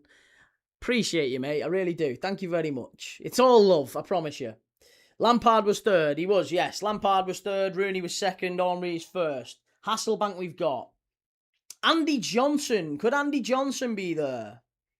We've had Kevin Phillips, yeah, the old ways. Kevin Phillips was it wasn't my shout. It was the Evertonian shout from TikTok. I apologise. But yeah, we did say it, and the Evertonians, we got turned down. It's 28th for Kevin Phillips. Duncan Ferguson. Again, I don't think he scored that many in the 2000s. Ferguson was kind of peak Ferguson was just before that, wasn't he? John Carew. Yeah, we had Ronaldo, not Canu. Tim Cahill. Now, Tim Cahill is a very smart choice. Tim Cahill was good for 15 goals a season. 10 to 15 goals a season, I think, pretty much every year from 2004 onwards at Everton, wasn't he? He was a solid. Yeah, Cahill's 21st. That's a fabulous answer, that. Great answer, Keith. Keith Scott, the Evertonian, picking out Tim Cahill. Excellent answer. Jellyfish, Marcus Stewart. Marcus Stewart, again, he was a bit of a rogue shout, Marcus Stewart. He only really played in the Prem briefly for Ipswich and I think Charlton. He had one season where he got about 20 goals. Same as Kevin Bridges. Michael Bridges. Kevin Bridges is the comedian. Michael Bridges. Sorry, I've just realised the timer's still on. Tell him all over the place tonight. Kevin Davis. Tim Cahill was great, wasn't he? Agbonlahor is 18th. Agbonlahor. Right, so now we've only got 3 left to get here. Marlon Herwood. Has Anelka been mentioned? Yes, Anelka was 7th. Sadio Mane wasn't in the Prem in the 2000s. Few beers in there, that's testing my memory. Lukaku and Vardy, I think we've had. Neither of those really in the 2000s. Kout! Dirk Kout is 20th. I'm ashamed we didn't get Dirk Kout. Kevin Davis is 19th. Again, excellent shout. So now we're only missing 15th and 25th, right? Only 15th and 25th. James Beattie is an excellent answer. If you've just joined us, we are doing our halftime quiz, courtesy of Welshwing. And he's brought an absolute cracker tonight. A great one. Again, no surprise. Top 25 highest goal scorers in the Premier League between January of 2000 and December of 2009. So the noughties, as they call them. That period. The Soccer AM era. And so far we have... BT is 15th. Sorry, BT is 15th. So far we have Torres 24th. Viduka 23rd, Andy Cole 22nd. 21st, Tim Cahill, what a player he was. Dirk Kout, what a player he was. Kevin Davis 19th, Agbonlahor 18th, Sheringham 17th, Steven Gerrard 16th. I thought he'd be a bit higher. James Beattie 15th, Paul Scholes 14th, Yakubu 13th, 12th is Didier Drogba, 11th is Ronaldo. 10th is Jimmy Floyd Hasselbank. 9th is Shearer. 8th Defoe. 7th Anelka. 6th Owen. 5th Van Nistelrooy. 4th Robbie Keane. 3rd Lampard. 2nd Rooney. 1st Henry. What about someone like Joe Cole? What about Joe Cole? Joe Cole was in the Prem all that era.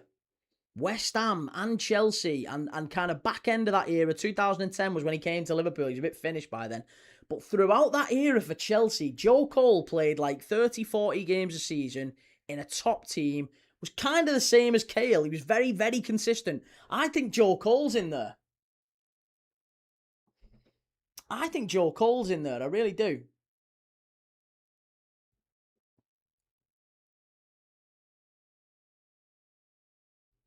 Adebayor, again, also not a terrible shout. It's not Joe Cole.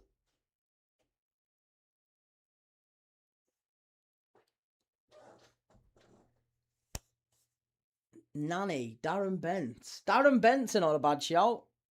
How many goals does number 25 have? Yeah. That's a good answer. I don't know.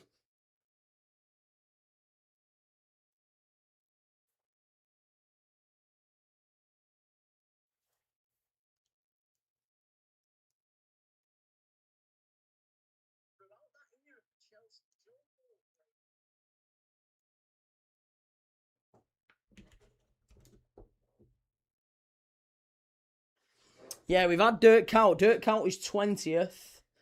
Louis Saha. Louis Saha is 25th. Wow, good answer. Well done. Whoever said that? Timbo, good lad. Louis Saha, of course. Well, there you go. Well done, everyone. Thank you very much for the halftime quiz again, Welshwing. Always a good one, as you know. Halftime quiz was the top 25 goal scorers in Premier League history between January 2000 and December 2009. And number 25 was Louis Saha. Number 24 was Fernando Torres.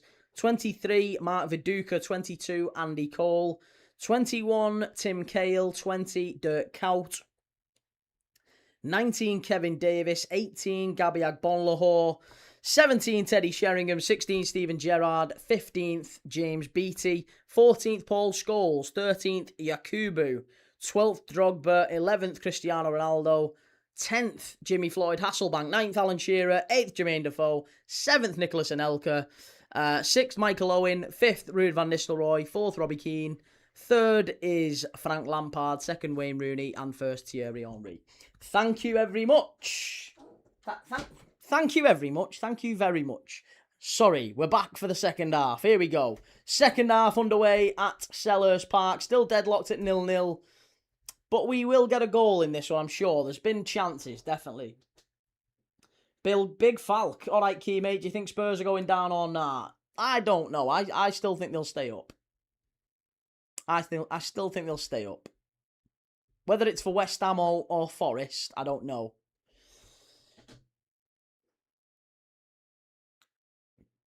Late to the chat, big man. Mad shout was great for Middlesbrough, but Alan Boxic. What a player he was. Alan Boxic. Remember some of them Middlesbrough strikers. Alan Boxic, Hamilton Rickard. Who else played up front for Borough around that time? Mikel Beck. And then later on they had, the likes of Afonso Alves and Massimo Macaroni. But yeah, they had Alan Boxic was a hell of a player. Some cracking Croatian centre-forwards. Boxic, Davor Suker in the Premier League in the late 90s as well. Coming in with Arsenal, going on to West Ham. Good player, that wonderful player, Davor Suker. Always remember his goal in the Euros where he lobs the keeper. Or was that in France 98, actually? He scored, I scored in both competitions, I think, didn't he, Davor Suker? Crystal Palace, ball back in, well defended. Juve gets it away. Good stuff. I think Bowen will get a goal. As a Palace fan, I don't mind losing today if it helps Spurs go down. Yeah, Mikel Beck. Ravanelli, of course. Yeah, the white feather. Forgot about the white feather. Anfield Vortex Spurs will go down, I think. Marcus Stewart was a good player too. He was, yeah. That Ipswich side. I always remember that Ipswich side coming up with... They had Marcus Stewart, they had Pablo Cunago, they had Matteo Sereni in goal, Jamie Clapham at fullback, Matty Holland in midfield. Matty Holland was always good. They had Marco Reusser, the Dutchman. Was it Marco? I think his name was Marco Reusser. Or Martin Reusser. It might have been Martin Reusser, actually. I think it was Martin Reusser for Ipswich. But Matty Holland, Pablo Canago, Matteo Sereni, Finidi George, of course, as well. They had a great side, Ipswich. Really good side. Borough also had Bolo Zenden, yeah, who Liverpool obviously signed as well. And Janino. Madhouse Key, you are most politely a football nerd, lad. I am, mate. No, I am. I am a certified football nerd, and that is why I think I am... most appropriately the host of this channel. I am trying to recreate a Soccer AM type vibe. A welcoming chat where we can all watch games together and have a bit of a laugh and reminisce and talk shit about whatever you want to talk stuff about. But yeah, broadly speaking, I think we are all in the chat. Is the term Poindexters a little bit nerdy when it comes to 90s and noughties footballers? We definitely like our players, don't we? Remember Zvonimir Boban, yeah, from Milan. Excellent player. I think, didn't he play for... No, it wasn't Boban, it was Prosinecki, another Croatian who played for Portsmouth. Are these two teams evenly matched? They are, yes. Mateta just warming up on the touchline. His favourite opponent is Aston Villa with 6 goals against him. Then it's West Ham with 5. And he also had Man United in that list as well. Have Palace still got to play United? I don't think they do they? Christian Ziege played for Liverpool and Borough. Yeah, Christian Ziege, bizarrely, is a player who's not really loved by either Liverpool or Borough. Obviously, Liverpool got done for tapping up. We approached his agent and said, would you be up for a move to Liverpool? His agent said, yeah, and then dobbed us in.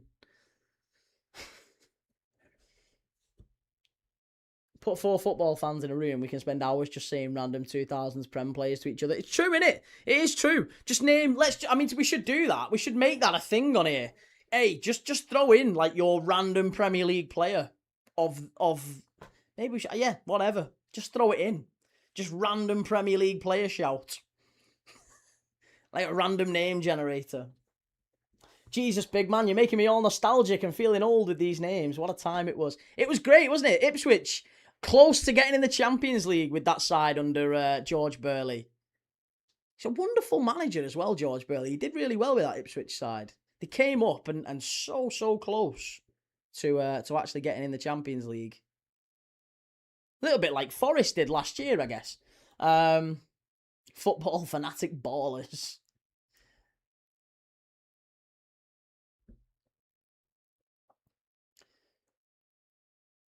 Keith, what subject do you talk to your missus about?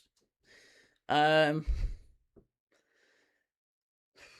bit of everything, to be honest. What a strike that is. Oh, yeah, a bit of everything, to be honest. We tend to just giggle at anything, me and my missus. We can laugh about anything. She's funny. She's well spirited. She's funny, definitely funny. Couldn't have married her otherwise. Rohale says counter Spurs, and that's not just funny looking either. She is funny. Marilyn says Arsenal are still going to win the league. So much football still to play. I agree. I do think Arsenal still win it. PDM, how's it going, sir? Still 78% saying that Gabriel should have been sent off. Bebs La Rocket, let's go Crystal Palace. Keith Scott, can you see England going far in the World Cup, Keith? Thoughts? Not for me. No, not for me. I think at the absolute most I expect maybe a quarter-final. Possibly a semi-final, I guess. They've done well in recent tournaments, but it's not the same team. And from what we've seen under Tuchel, I'm not massively blown away by him. Chris Kiwomya, David Dunn, Lucas Radaby. Chris Kiwomya, yeah, he was an Arsenal product, wasn't he? And then he went out to... Where did he go out on loan to? Or he left eventually, obviously. Christopher Wray was another one, wasn't he? George Weah's cousin. And the actual George Weah's cousin, not Ali Dia, Christopher Wray was actually George Weah's cousin. Maybe that's why the Ali Dia thing worked with Southampton, because there was already one of George Weah's cousins, Christopher Wray, in the Arsenal academy at the time. And doing quite well. I think he'd already played for the first team, Christopher Wray. Mendieta at Borough, yeah. Mendieta's one of my favourite players. Remember him for the Valencia side as well. You might see the top just above me here. The great Valencia side of Rafa Benitez with Canizares, Ayala, Baraja, Mendieta, Mister, Vicente, Pablo Aimar. Be here all day doing this. Angulo. Who would you say is the best player not to play for a top 6 team? Arsenal, Liverpool, United, City, Chelsea and Spurs. I would say for me, Matt Letizia has to be up there. That's a wonderful question. Let's throw that out to the chat. The best player who has played in the Premier League, but I mean, let's be sensible about it. Not like Samuel Eto'o, although he did play for Chelsea, didn't he? All right, you know what I mean. Let's have a player who has played in the Premier League, but never played for a top 6 club. Who's the best one? Maybe we could do an 11. Maybe we should do a starting 11 of that. If the game is still bad, we'll do that. Let's do a starting 11 of the best players never to play for top 6 clubs, but played in the Premier League. That's a hell of an X1 to do that one. 2 guy might make my midfield. JJ Okocha, yeah, 2 guy, JJ Okocha. Yuri Djorkaeff was another one, you know. Yuri Djorkaeff was incredible. Nobby Solano for me would be. Nobby Solano is 1,000,000% in mine. Yeah, it would be Okocha. Okocha, 2 guy, Mendieta, Solano. It's not a lot of pace in that, but the creativity is out of this world. Okocha, Mendieta, 2 guy, and Solano. Palace are in. Oh, good save. Better. Okocha, Mendieta, 2 guy, Solano. Centre forwards. Who would you have a centre forward? I think Lucas Radaby would be my centre back, yeah. Shearer, done. Yeah. Bowen, Zaha. Yeah, no, Zaha didn't he? Gaza, Vardy, Shearer. Letizia all day. Letizia was unbelievable. Borough, Janino. Yeah, or Claudio Lopez as well, of course, yeah.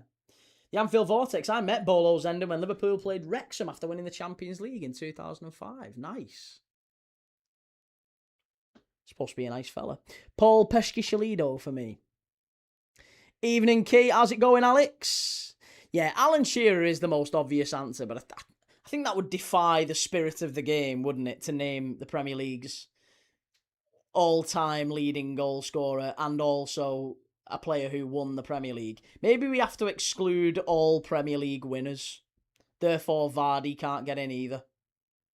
They can't have either won the Premier League or played for top 6 clubs. How's about that then? How's that for starters?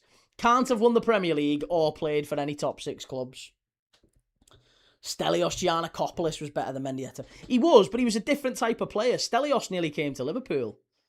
Yeah, Stelios. It was a straight choice between Stelios, Solano, and Zenden, and we ended up with Zenden in 2006. Rafa Benitez wanted one of those 3, and we ended up with Bolo Zenden. Oh, West Ham nearly unlucky. It's a lot of scrappy, like, second balls, teams not really being able to get hold of the ball. Here's Pino into Will Hughes, great touch out wide. Here is Munoz, he's got players in the middle, fabulous ball in, and great defending, back stick. That's wonderful defending there from Mavropanos. Jamie, thoughts on the National League title race? I'll be doing it on Saturday. I'm doing the York City v Rochdale game, Saturday 12:30. Really looking forward to it. Yeah, should be a fabulous game. I do think Braintree were a little bit unlucky with how the goal came about. I saw that the manager wasn't best pleased with that. But we're going to be watching that on Saturday.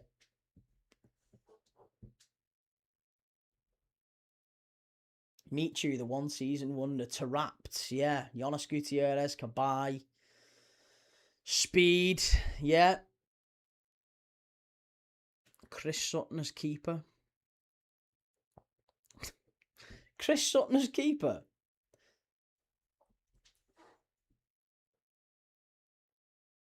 Very frustrating. Yeah, I can imagine so, mate. Yeah, definitely. But it's gonna be interesting. We're gonna watch it on Saturday together. We'll do the live watch along. Let's see how it goes. But I still think I'll still back York to win it. I think York have been terrific, and obviously a draw suits York. So I don't think they'll play for the draw, but yeah, I expect that to be the case. Rochdale still go up, so they'll be fine with it. But it's a title decider, so should be a really, really good game. Gamps Pedersen was good for Blackburn. He was, yeah. Gamps Pedersen was terrific. Scored a lot of good goals. Darren Huckabee. Fabrizio Ravanelli, yeah. Shouldn't say fullbacks, really. Coleman and Baines. Baines, I think, would be a certainty, wouldn't he? I mean, to be honest, you could just say, yeah, Seamus Coleman and Baines basically make it, don't they? I don't think there's been any better fullbacks outside of the top 6 than Seamus Coleman and Leighton Baines. It's not that many, is there? Not that have played for... that haven't then gone on and played for the... Like, Munoz, honestly, Munoz might well be a good shout, you know. I genuinely think Munoz is up there. He's terrific. I think if Munoz was 3 years younger, he would be playing for, like... There'd be people after him this summer, like a Barcelona or a Real Madrid. The fact that he's, like, 28, 29 is just the wrong side of 27. And for that reason, Munoz... And he's had a few injuries this season. But Munoz is absolutely out of this world. So I'd maybe even say Munoz. I mean, Coleman for longevity, you can't really argue with it. But I would say Munoz would be up there as well. Benito Carboni, of course. Owen Ireland, what's the question? We was just chatting, Owen, about making a Premier League 11 of players who never won the title and never played for a top 6 club. So Chelsea, Spurs, City, Arsenal, Man United, Liverpool, right? If you've never played for any of them clubs or won the title, you can be... So, like, Shearer can't do it, Vardy can't be in it, but, you know, players like JJ Okocha, Gaisca Mendieta, Tugai, Nobby Solano, Stelios Giannakopoulos, Stuart Pearce, yeah, Stuart Pearce played for City, though, right? So Stuart Pearce can't be in there. Munoz is great, yeah, but it's got to be Coleman. I'd agree. Yeah, I'd agree. Did the manager hook Pino for being a wimp? Well, they've made some changes. Yeah, Pino's gone off, Larsson's gone off, and Hughes has gone off for Sarr, Mateta, and Kamada. So Palace now back to full strength, I must say. The 3 players who've been given a chance today, Will Hughes, Larsson, and Pino, have not really impressed. West Ham now up the other end of the pitch with Jared Bowen. Plays it all the way back to Walker Peters. Walker Peters has been a very astute signing for West Ham. I know they've not been great at the back this season, but I think for a free transfer at 27 years of age, was he, when they signed him? That's not a foul, ref. Tim Cahill as well. I think you'd probably want to put Tim Cahill in there. Calvert-Lewin. The old way says, all this talk, Mark Goldbridge getting brought out by Neville. When's Carragher going to fling a couple of quid your way? Haha, don't think Carragher wants to invest in me. I'm a wool. I'm a wool. He won't invest in a wool. City weren't the force they are now when Stuart Pearce was there. No, he wasn't. They were. It was the era where they had Ilano. Ilano was a brilliant City player though at that time. Do you remember when they had it was the Thaksin Shinawatra era of Manchester City? They just got out of the Sunji High and all that sort of stuff, and Sean Goater had left and Main Road had gone, and they were trying to step into the City of Manchester Stadium as it was known then. And they had players like Michael Johnson in midfield. What a fabulous waste of talent that guy was. A wonderful footballer. Many thought he was the next Steven Gerrard. Yeah, really, really sad to see. Michael Johnson. And they had... who else did they have at that age? Kiki Musampa. Do you remember Kiki Musampa? Matt Derbyshire for Blackburn. Attilio Lombardo, of course. Tielemans. Liam, how's it going, mate? You're a wool. I am, yes, a wool. It's called a woollyback. Scousers call people who are just from the fringes of Liverpool. Basically, outside Liverpool, you've got places like Widnes, St Helens, which is where I was born, Warrington, Runcorn, places like that. And it's usually full of Liverpool, Man United fans, Everton fans. There's a nice mix. But because you're not born with a purple wheelie bin and an L postcode, you're not a Scouser, so you're a wool. And the reason you're called a wool is because people from that that geographical region, I've told this anecdote twice in the last 2 streams, but people from that part of the world used to have jobs at the shipyard carrying wool off the ships, basically, back in the 1800s when Liverpool's dockyards were flourishing. So we used to carry wool off the ships and it would leave us with a woolly back. So they were called woolly-backs. People from St Helens and Wigan and Warrington and Widnes and Runcorn were called woolly-backs. And that term still is around today. It's a bit of a derogatory term. But yeah, you're a wool. You're a wool. I'm an outsider, yeah. I'm just northern to Londoners. That's it. I'm just a northerner. I'm northern monkey. I'm a northern monkey. I hate these southern fairies. I hate these northern monkeys. I love Lockstock. I might have to watch Lockstock tonight. Ashton in Wakefield. I'm a Welsh woollyback too. Good lad. Good lad. Key the woollyback. That's me. Rohale says, Key, do you remember watching Wimbledon? I do, yes, of course. Joe Kinnear's Wimbledon. There was Robbie Earle, Effa Nkoku, Dean Holdsworth. Who else did they have? Kimball. Kimball was in there. Who was the goalkeeper? Neil Sullivan. Neil Sullivan was a very tidy goalkeeper for Wimbledon. Played for Chelsea briefly as well, Neil Sullivan. Emerson, the left back, Tonali. You muppet. That's me. That is me. Here we go. Great ball. Oh, West Ham. They're in. Go on, lad. Penalty. Must be. Claim for the penalty, ref. Are they having it? Oh, Tati Castellanos says no. Chris Perry and Ben Thatcher. Ben Thatcher was a right dirty player, wasn't he? I always remember Ben Thatcher when he did that to Pedro Mendes. Do you remember when he absolutely threw his elbow in on Pedro Mendes? Nearly killed the fella. Prime Barclays man. Neil Ashton. Do you mean Dean Ashton? Is that their kid? Their Neil? Yeah, Dean Ashton was terrific. I don't know who Neil Ashton is. John Fashanu. Justin Fashanu as well. His brother, sadly, tragically no longer with us. But yeah, John Fashanu, Vinnie Jones, Dennis Wise. Yeah. I mean, I'll be honest, I remember Dennis Wise for Wimbledon very briefly, but I remember him more as a Chelsea player. Chelsea captain, wasn't he? Jason Wilcox. Oh, that's wonderful defending again. Tyrick Mitchell's had a good game, quietly. I mean, it's not Tyrick Mitchell, it's Camvo. But still, Tyrick Mitchell's had a really good game. He has had a good game. But that was good from Camvo.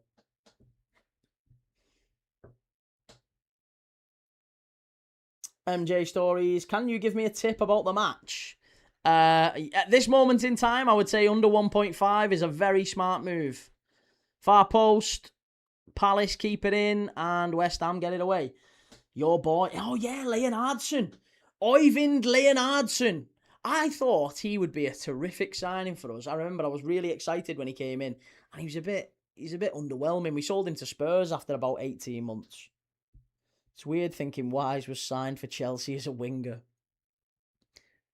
See, I remember Chelsea, Timbo. I actually quite liked that Chelsea side, like the mid to late 90s Chelsea side before the Abramovich money, when you had Celestine, Babayaro, Ed De Hoy, Frank Leboeuf, Albert Ferrer. I remember Chelsea in the Cup Winners' Cup. You had, obviously, Di Matteo in midfield. Graham Lasso at left back. Who else was there in midfield for Chelsea about that time? Obviously, we know Vialli and Zola and Gus Poyet. Gus Poyet was some player. Gus Poyet was terrific. I really liked him. Did he play for Chelsea or Spurs first, Poyet? It was Chelsea, wasn't it? And then he went to Spurs. Have I got that right? So rangy, so leggy. Really leggy, Gus Poyet. Roy Hill says Wimbledon used to share Selhurst Park with Palace. They did. Yeah. QPR did as... Oh no, Loftus Road.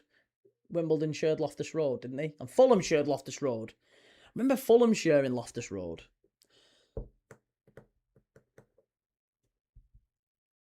Eddie Newton, yeah. Frank Sinclair, who used to score about 4 own goals a month. Jason Cundy. I remember Jason Cundy scoring a goal from the halfway line against Ipswich at Portman Road. Chelsea first, I thought it was. Far post, West Ham, Palace just about get it away. Bit of a dour game this second half. Not had anything anywhere close to a good game. It's been about as dull as it gets. Michael Dubry, yeah. Michael Dubry. And some players, Chelsea, some decent players. Just trying to think of more midfielders. Pierluigi Casaraghi came in and he sent Phil Babb into the post at Anfield, obviously, famously. Ed De Hoy in goal. Who was your backup keeper? Dimitri Karin. Do you remember him? Dimitri Karin used to play in pants. Tell you what, that'd be a great quiz. Goalkeepers who played in pants. I don't know if we'd get away with that one. Goalkeepers who played in pants quiz. Could have Dimitri Karin. Ed De Hoy, I think, once or twice played in pants. Massimo Taibbi played in pants. I think Raymond van der Gaal played in pants. Peter Schmeichel used to occasionally play in pants. Julian Speroni, of course. Crystal Palace, Julian Speroni played in pants. Who's the other fella? Gabor Kirai. As well. Terrible game. Remember the Risa long shots? Of course, yeah. I remember the American commentary on the Risa long shots as well. There was a goal that John Arne Risa scored. I think it was in the US. I can't remember who it was against. It was a pre-season friendly and Risa scored a free kick. It was an absolute worldie. And the commentator goes, and Risa, release the Kraken. What a shot from Risa. Into the upper 90. He wrapped his cleat round that one.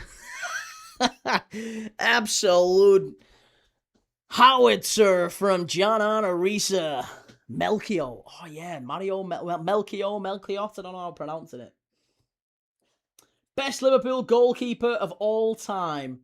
For me, would be Alisson Becker in my lifetime. Some would say Ray Clements, but even Bruce Grobbelaar was very good. But yeah, Ray Clements was exceptional. He's kind of the default answer for Liverpool fans who are older than me in the maybe 50s. Late 40s and 50s.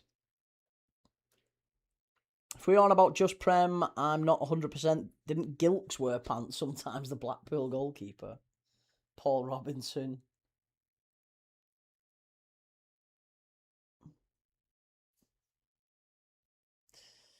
Okay, last 20 minutes here. Are we going to get a goal in this one, folks? Are we going to get a goal? It feels like we've been let down for a Monday Night Football edition here. It's not exactly been a classic, has it? It's been a bit dull, but still a very, very impressive game. Christian Karrenberg. How did we not say Christian Karrenberg? One of the best players, like one of the best players in football. Fabulous player. Went to Middlesbrough briefly, but a wonderful footballer. Djorkaeff was another one. Obviously, we know that Deschamps came to Chelsea as well at the back end of his career. We don't tend to get enough of that in the Premier League anymore, do we? When you think about really, really top European players, like really top players who've spent all of their career outside of Europe, outside of the Premier League, and they get like an opportunity to move late in their career at like 30, 31, they all tend to go to Qatar or the MLS now. No one wants to come to England and try their might in the Premier League. We don't get too many players who've done that. Like Samuel Eto'o did it, and Thiago Silva's maybe another one, but it used to happen a lot more frequently. Karrenberg, Djorkaeff, Okocha, Christophe Dugarry at Birmingham as well. A lot of great players, fabulous players who came, and Davor Suker, we said it earlier, didn't we? Alan Boksic, players who'd played really, really well in Europe, got to their late 20s and early 30s and just thought, you know what, bugger it, I fancy a test. Let's go to the Prem. Falcao's probably another one, yeah. Get me cleats, just don't have the same weight to it. Yeah, Zlatan's probably another one as well. PDM, I'm thinking about putting on Premier League years 03, 04. Will be more interesting than this drab dull of a game. Well, at least, hey, we're keeping it interesting with the conversation. You're getting more entertainment than Premier League years than you will here. At least we're talking about you're getting more than 03, 04. We've covered 97 to about 2018 here. Can't believe Socrates played for Garforth Town. He did, yeah. He's not with us anymore, is he, Socrates? God rest his soul. He used to chain smoke, so I imagine not. Will, bet you were buzzing Liverpool's owners beat Arsenal yesterday, mate. I was absolutely made up. Yeah, absolutely made up with it. The Dell, Southampton. Wonderful grounds, all of them. Casemiro's probably a first shout, yeah. Casemiro's another one who has come. People are going to make me out to be a liar here. We've actually had a few top players come in the last few years, Key. Casemiro, Zlatan, Steve Mandanda. Does he count? Steve Mandanda. 03, 04, best season ever. I wonder why. Yeah. It was a very good season, that, in fairness. Cavani, yeah, Cavani. Fucking yeah. Henrik Larsson, Cavani, Zlatan, Eto'o. I mean, Larsson was a lot longer back. Far post, West Ham, Palace just about getting away. It's all a bit scrappy, this. Mesut Ozil's another one who came to the Prem end of his career. I would have said Ozil came really at his peak. How old was Ozil when he got to Arsenal? Got to be about 26, 27 maybe. That's not late. He was at his peak. Leicester Street was Filbert Street, it was. Varane. Yeah, Varane. I mean, again, Varane I would have said was still quite peak. Yeah, it just doesn't feel like we get too many of those types of players. Like, I think in years gone by, in like sort of the late 90s, the early noughties, we would have seen maybe the likes of Kroos, Iniesta try their arm in the Premier League. But we're not really seeing that anymore. Players tend to come to the Premier League at the start of their career and then go to Serie A. Serie A now is Premier League of the 90s, basically. I think that's what Serie A is now. You'll see players from the Premier League and players who've done well in other countries go and spend their time in Italy, their final few years. Daily Blind, yeah. Batistuta back in the day. Yeah, I really wanted Batistuta to come to the Prem. Rivaldo famously very nearly came to the Prem. Apparently he was in a hotel, wasn't he, Rivaldo? He had an offer on the table from Olympiacos and Bolton Wanderers, and Sam Allardyce had him in the Lowry Hotel in Manchester. And apparently he didn't speak English and he was just there with a translator in the hotel. Sam Allardyce met him and he was, according to Sam Allardyce, he thought he was in Manchester to sign for Man United. And when they said it's a Manchester-based club, but it's not Man United, it's Bolton, Rivaldo was a bit like, okay? Shevchenko did, yeah. Pato, Higuain, Laurent Blanc, Van Hooijdonk, Hierro, Campo, Ivan Campo.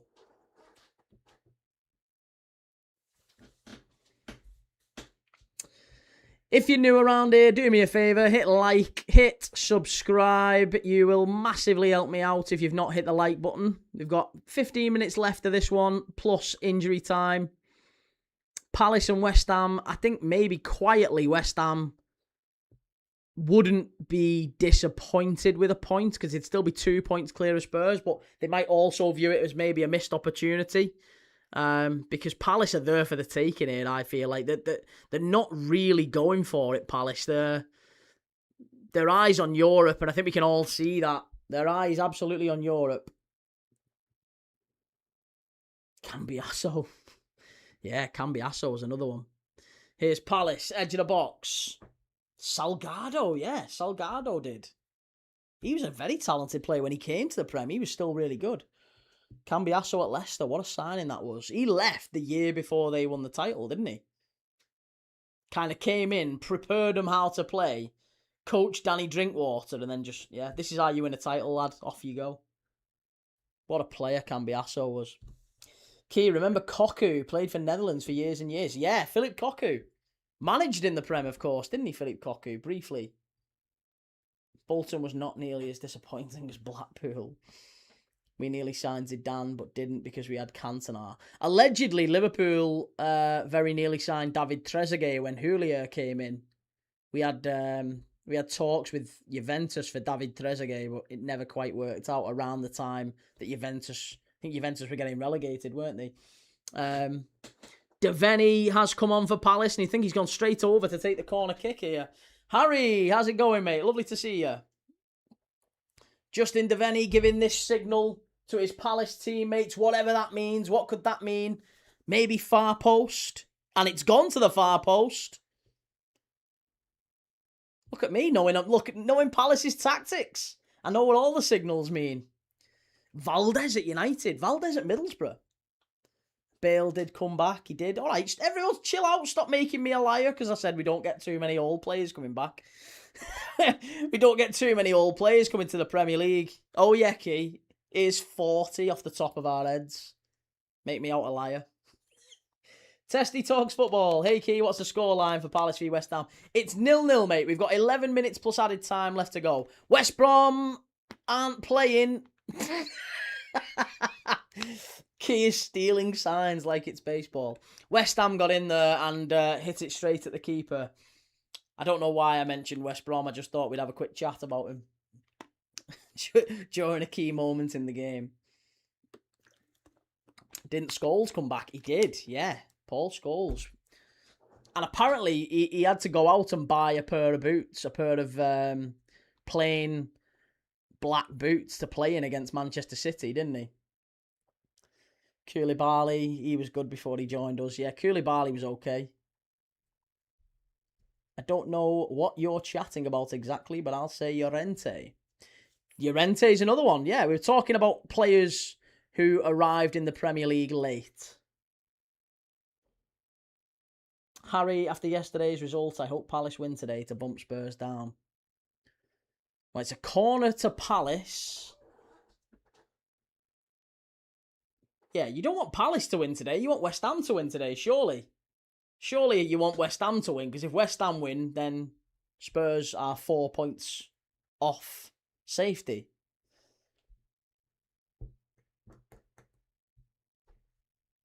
we've got these lot next. Yeah, a lot of Evertonians saying they really need to go to West Ham and win. That's a huge game this weekend.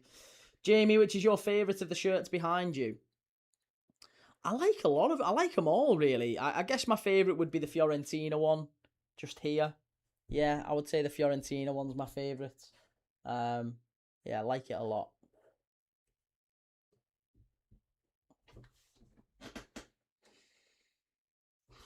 To be fair, I only hate Brighton.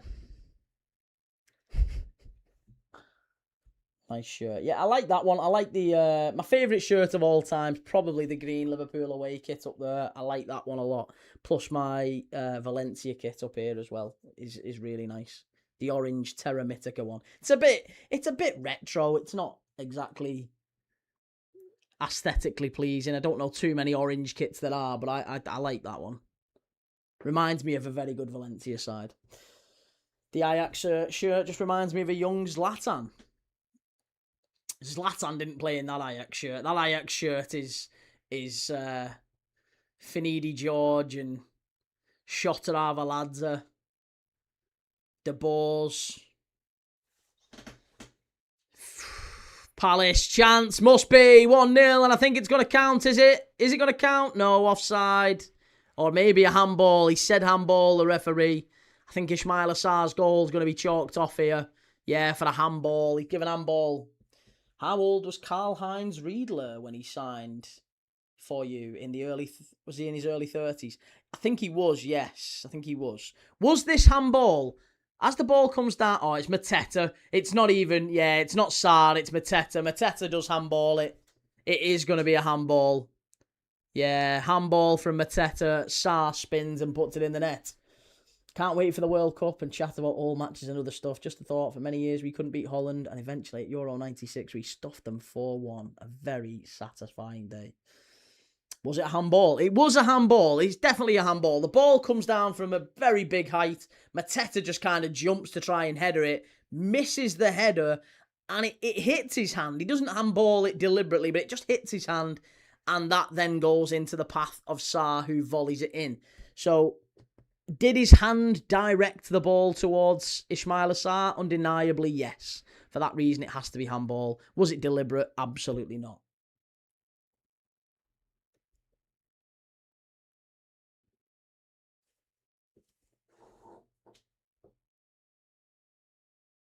Here's Juve. Shocking, that. For a player who I've really been praising all season. That's ball to hand. That's not handball. But yeah, Dan, I absolutely agree. I'm really looking forward to the World Cup as well. I'm maybe not looking forward to trying to get my sleep in order the week before. But yeah, there's some terrific games. I've done my schedule for it. This is my World Cup schedule. June 11th, Mexico versus South Africa, 8 p.m. We'll be live for it. June 12th, South Korea v Czech Republic, 3 a.m. So 8 p.m, 3 a.m, the first day. Then Canada v Bosnia, 8 p.m. June 13th, USA v Paraguay, 2 a.m. Brazil v Morocco, 11 p.m. June 14th, Scotland v Haiti, 2 a.m. Germany v Curacao, 6 p.m. Netherlands v Japan, 9 p.m. Some very late ones. Very, very late ones. Quarterfinals kicking off at 2 a.m. on July the 12th. That tells you everything. You're going to be up very, very late if you want to watch the World Cup. Jordan, how many games a day are you doing during the World Cup? Pretty much 3 every single day. Yeah, usually the first one's at like 9, and then there's maybe another one around midnight, and then there's another one about 2, 3 a.m. So I'll be doing all of them.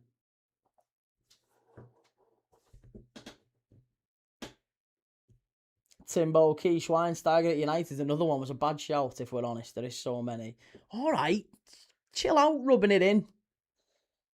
Dan, yes, you'll suffer, but it'll all be worth it. Didn't know people over there say schedule. Schedule. I don't know. People, I'm a northerner. We butcher the English language, Jabber. in this part of England. We don't speak the Queen's. We depending on which part of the country you come from, we either elongate our vowels. Like if you're from Birmingham, it's all right. Hello. All right, love. You're all right, Chuck. Or shorten in other areas as well. But anyway, we could go on about that all day. Yeah, schedule, scone, potato. I don't know anyone who says potato. Great kit, really, but think what kit was the one where Gabriel Batistuta scored the winner against? It was the year before that, I think, or maybe the year after that. West Ham far post. Cleared away by Palace, much better. 86 minutes on the clock, due for the strike, miles wide. It's pronounced schedule. Yeah, that's what I said, right? Schedule. I'm a Butlins weekender for weekend during the weekend being on. Shall be interesting. It's the King's... Oh, sorry, the King's English. King's English. Podolski never hit the heights at Arsenal. He never did. PDM, I'm Essex. Give me your best Essex accent. Oh, I watched Towie for years, mate. I had to. I was... When I was going out with my... Well, it's not my wife now. It was my ex before my wife. My wife, we was watching... What was we watching when I started going out with my wife? American Horror Story. And all the garbage she liked. But my ex, she liked Towie, so I was watching Towie and that crap. Not Vampire Diaries. What's the other one?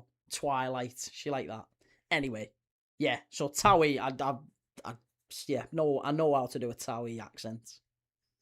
And I stood next to Joey Essex in a urinal once. I didn't plan it or anything. I didn't chase him down. I just went into Kiel Services. He was driving through Kiel Services, I assume. And I just remember at some point looking up from the urinal and he was there. Joey Essex in all his splendour. Liam Vernon says, Key, has this game been one of those dull Monday night games or has it been good? It's absolutely been one of those dull Monday night games, but I've really enjoyed the chat, if nothing else. I always like having a chat to you lot. That's gross times. I'll be taking a lot of time off work. Yeah, you'll have to save it for the best nights. But I'll be here every night anyway. I'll be here for every single one. So if you want a bit of company, I'll be there. Key chased him down and stared at his knob. Come on, it's been a bore fest. Need a West Ham goal to give Spurs some pressure. Key has this... Oh, we've done that one, sorry. Jelly, Brazil were my second favourites to watch in the old days. Then I went off them as they became very arrogant. Now I couldn't give a toss. Key's urinal stalker stories. Episode 1. There's plenty more to come, folks. What score do you think Liverpool v Palace next week? Well, I mean, if it's this version of Palace, I'd like to think we'll get our own back on them because they've beat us plenty of times this season. Yeah, I think we'll beat Palace at the weekend. Shite or shit, I'm American. It does matter how you pronounce it. It all comes out the same way. Can't stand that vampire shite. It's like 50 shit. Yeah, no, I'm the same. The wife now likes Vampire Diaries. She will watch that every single series and then re-watch it. She's sad. I don't know why I married her, to be honest with you. Key coming face to face with Arne Slot at the stalls. Key, I'm incredibly richer than you. Excuse me, sports. The wife and I were just chatting and we did happen to notice that we are considerably richer than you. PP Thomas. What are we saying? 4 minutes added time. Thank the fucking Lord. Liverpool away and then Shakhtar away for Palace. Here's a quick question. Where are Palace going to play Shakhtar? Is it in Poland? Because obviously the war. Felt a bit like Uncle Albert then. During the war. Yeah, they won't be playing in the Ukraine, obviously, because of stuff. So, Palace against Shakhtar in Poland, I would imagine. Didn't the last game... Wasn't Shakhtar being played in... Was it Lublin? Jordan says, I honestly think Palace will rest players a lot for the games for Europe. Well, they are doing. Even tonight, we've seen them make 3 big changes. Liam says, Key, it's Palace, then Man United. Can't wait for that United v Liverpool game. You Scousers are going to get it at OT. Yeah, we had that this weekend. Evertonians were saying we were going to get it as well. That happened as well. Come on, Bowen, screaming in the 94th minute. Yes, come on, West Ham. Let's have a late winner. A late winner for West Ham would be fantastic. Just a late winner for anyone, to be honest. Juice just pumps it away. There's only 3 to go. Key, can you please stop filming me in the toilet cubicles with your stepladder? Don't need a stepladder, go underneath. How have we got onto this? Is this point bad for Spurs? Well, not really. No. I think if you'd have offered Spurs that West Ham will definitely not win tonight, they'd have probably taken it because, I think there is a world where Spurs now only need a win and West Ham to drop points to go level with them. And I think I'm right in saying that Spurs have got a better goal difference, haven't they? Spurs' goal difference is -11. West Ham's is -17. So that could be important come the end of the season. If West Ham were to draw the next game against Everton. So let's say West Ham draw with Everton this weekend. Munoz has been booked. Munoz has been booked for asking for a card. Wow. So if Everton were to get a point against West Ham and Spurs were to beat Wolves, then Spurs would be out of the relegation zone, wouldn't they? That could be how it pans out. Henrik Riemann Municipal Stadium in Krakow, Poland, for the first leg of the Palace game. Thank you very much for looking into that. I've been to Krakow. Went to Krakow a couple of times. Went to Krakow for my stag do. Timbo, he's gone underneath a lot of stalls in his time. It's numero 0. Yes, 0-0. Keza, you weren't in makeup, mate. Not tonight. No, I don't usually have a blusher on a Monday. Shell, take it easy, lovely. I'll see you tomorrow if you're around for the Brighton v Chelsea game. That's the game we're doing tomorrow, by the way. Brighton v Chelsea will hopefully have more goals in it than this one. We've only got 60 seconds left to go.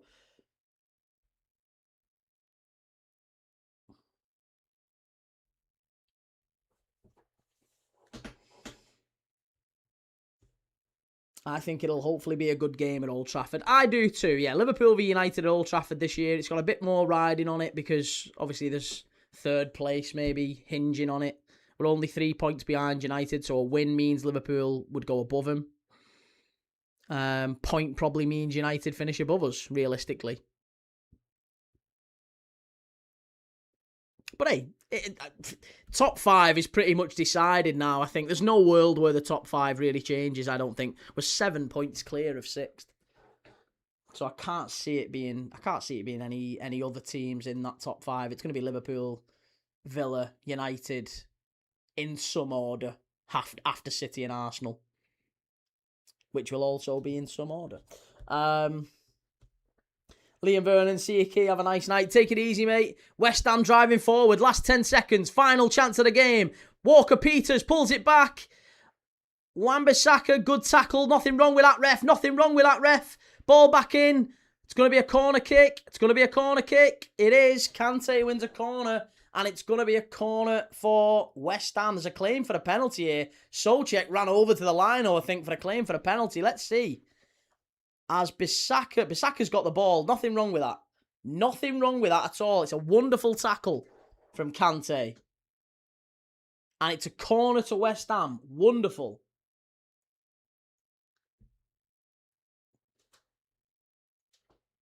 Yeah, no penalty. Referee has confirmed there's no pen. There was a brief check for a handball. We've now got Bowen whipping a corner in here for West Ham. Here we go. Final chance of the game. Palace clear this away. It's done. West Ham score here. Spurs' heads will be in the mud.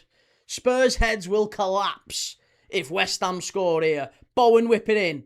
Header cleared away by Palace. And that's it, full time. There you go. That was it. That was a bit of an anticlimax there. Story of my life. Jimbo says, unless we somehow beat Liverpool at Anfield, well, that is always true as well. The Old Ways says, tonight's nostalgic chat will be helping some guys struggling out there with their own mental health, reminiscing about good times. Well done, big man. Another belter. Thoroughly enjoyable once again. Honestly, you don't know how much these comments really mean to me. Like, genuinely, people say, oh, it's just, genuinely, that really, really does warm my heart, mate. Thank you so much for that. It's very kind of you to say. And I really hope it does. There's been people who've come in and said similar, that it has helped. And it's you guys in the chat. It's, I'm just one of many in the chat. We're having a chat. We're all in there. And you guys are lovely and friendly and welcoming. And anyone who comes in, doesn't matter who they support, they come in, we have a bit of a banter, but everyone's welcome. It's all good fun. And we watch the games together. And we're live every day. We're live tomorrow again. Brighton v Chelsea. This one wasn't a classic. We've watched some 0-0s on the channel. Thankfully, not too many in our time. 500 plus games last year. We had 12 0-0s in 2025. I think we've already beaten that record in 2026. Only 4 and a bit months in. So it's not a great start to 2026 in terms of 0-0s. We've had some bad ones. But tomorrow, I think we'll be back. Holy fuck. Key is a fairly decent guy. Thanks, mate. Yeah. A great bunch of lads. Counter debate. Sorry about that, Hash, but we had our eyes on Europe. Rohale says 7-0, 5-0. Take your pick. We used to get your backsides. Joe, Key's a legend. Only when I'm watching Gateshead. Right. Lots of love, everyone. I'm going. It's nearly 10 o'clock, nearly my bedtime, and I've nearly fell asleep watching that game. But you guys have kept me awake, chatting about the Premier League and lovely, random, legendary players that we've chatted about. I've enjoyed making our all-time Premier League 11 of non-top 6 players. We've had some absolute classic names in there. Lucas Radaby. I won't go through them again. We've had some fantastic names. Anyway. Have a lovely night, everyone. If you've not already, do me a favour. Leave a like as you leave the stream. Leave a like on your way out. Make sure you put your notification bells on as well. That's really important. Make sure you put your notification bells on so you know when I'm live next time. You don't have to come in, but you've got it there. You're notified. You're aware of it. You can pop in. You can say hello. So yeah, put the notification bells on. Hit like and subscribe if you've not already. And I'll see you all tomorrow for Brighton v Chelsea. A very big one again. In the top race, in the race for Europe. Brighton only 1 point behind Chelsea in the table. Have a lovely night. Enjoy your Monday. Ta-da.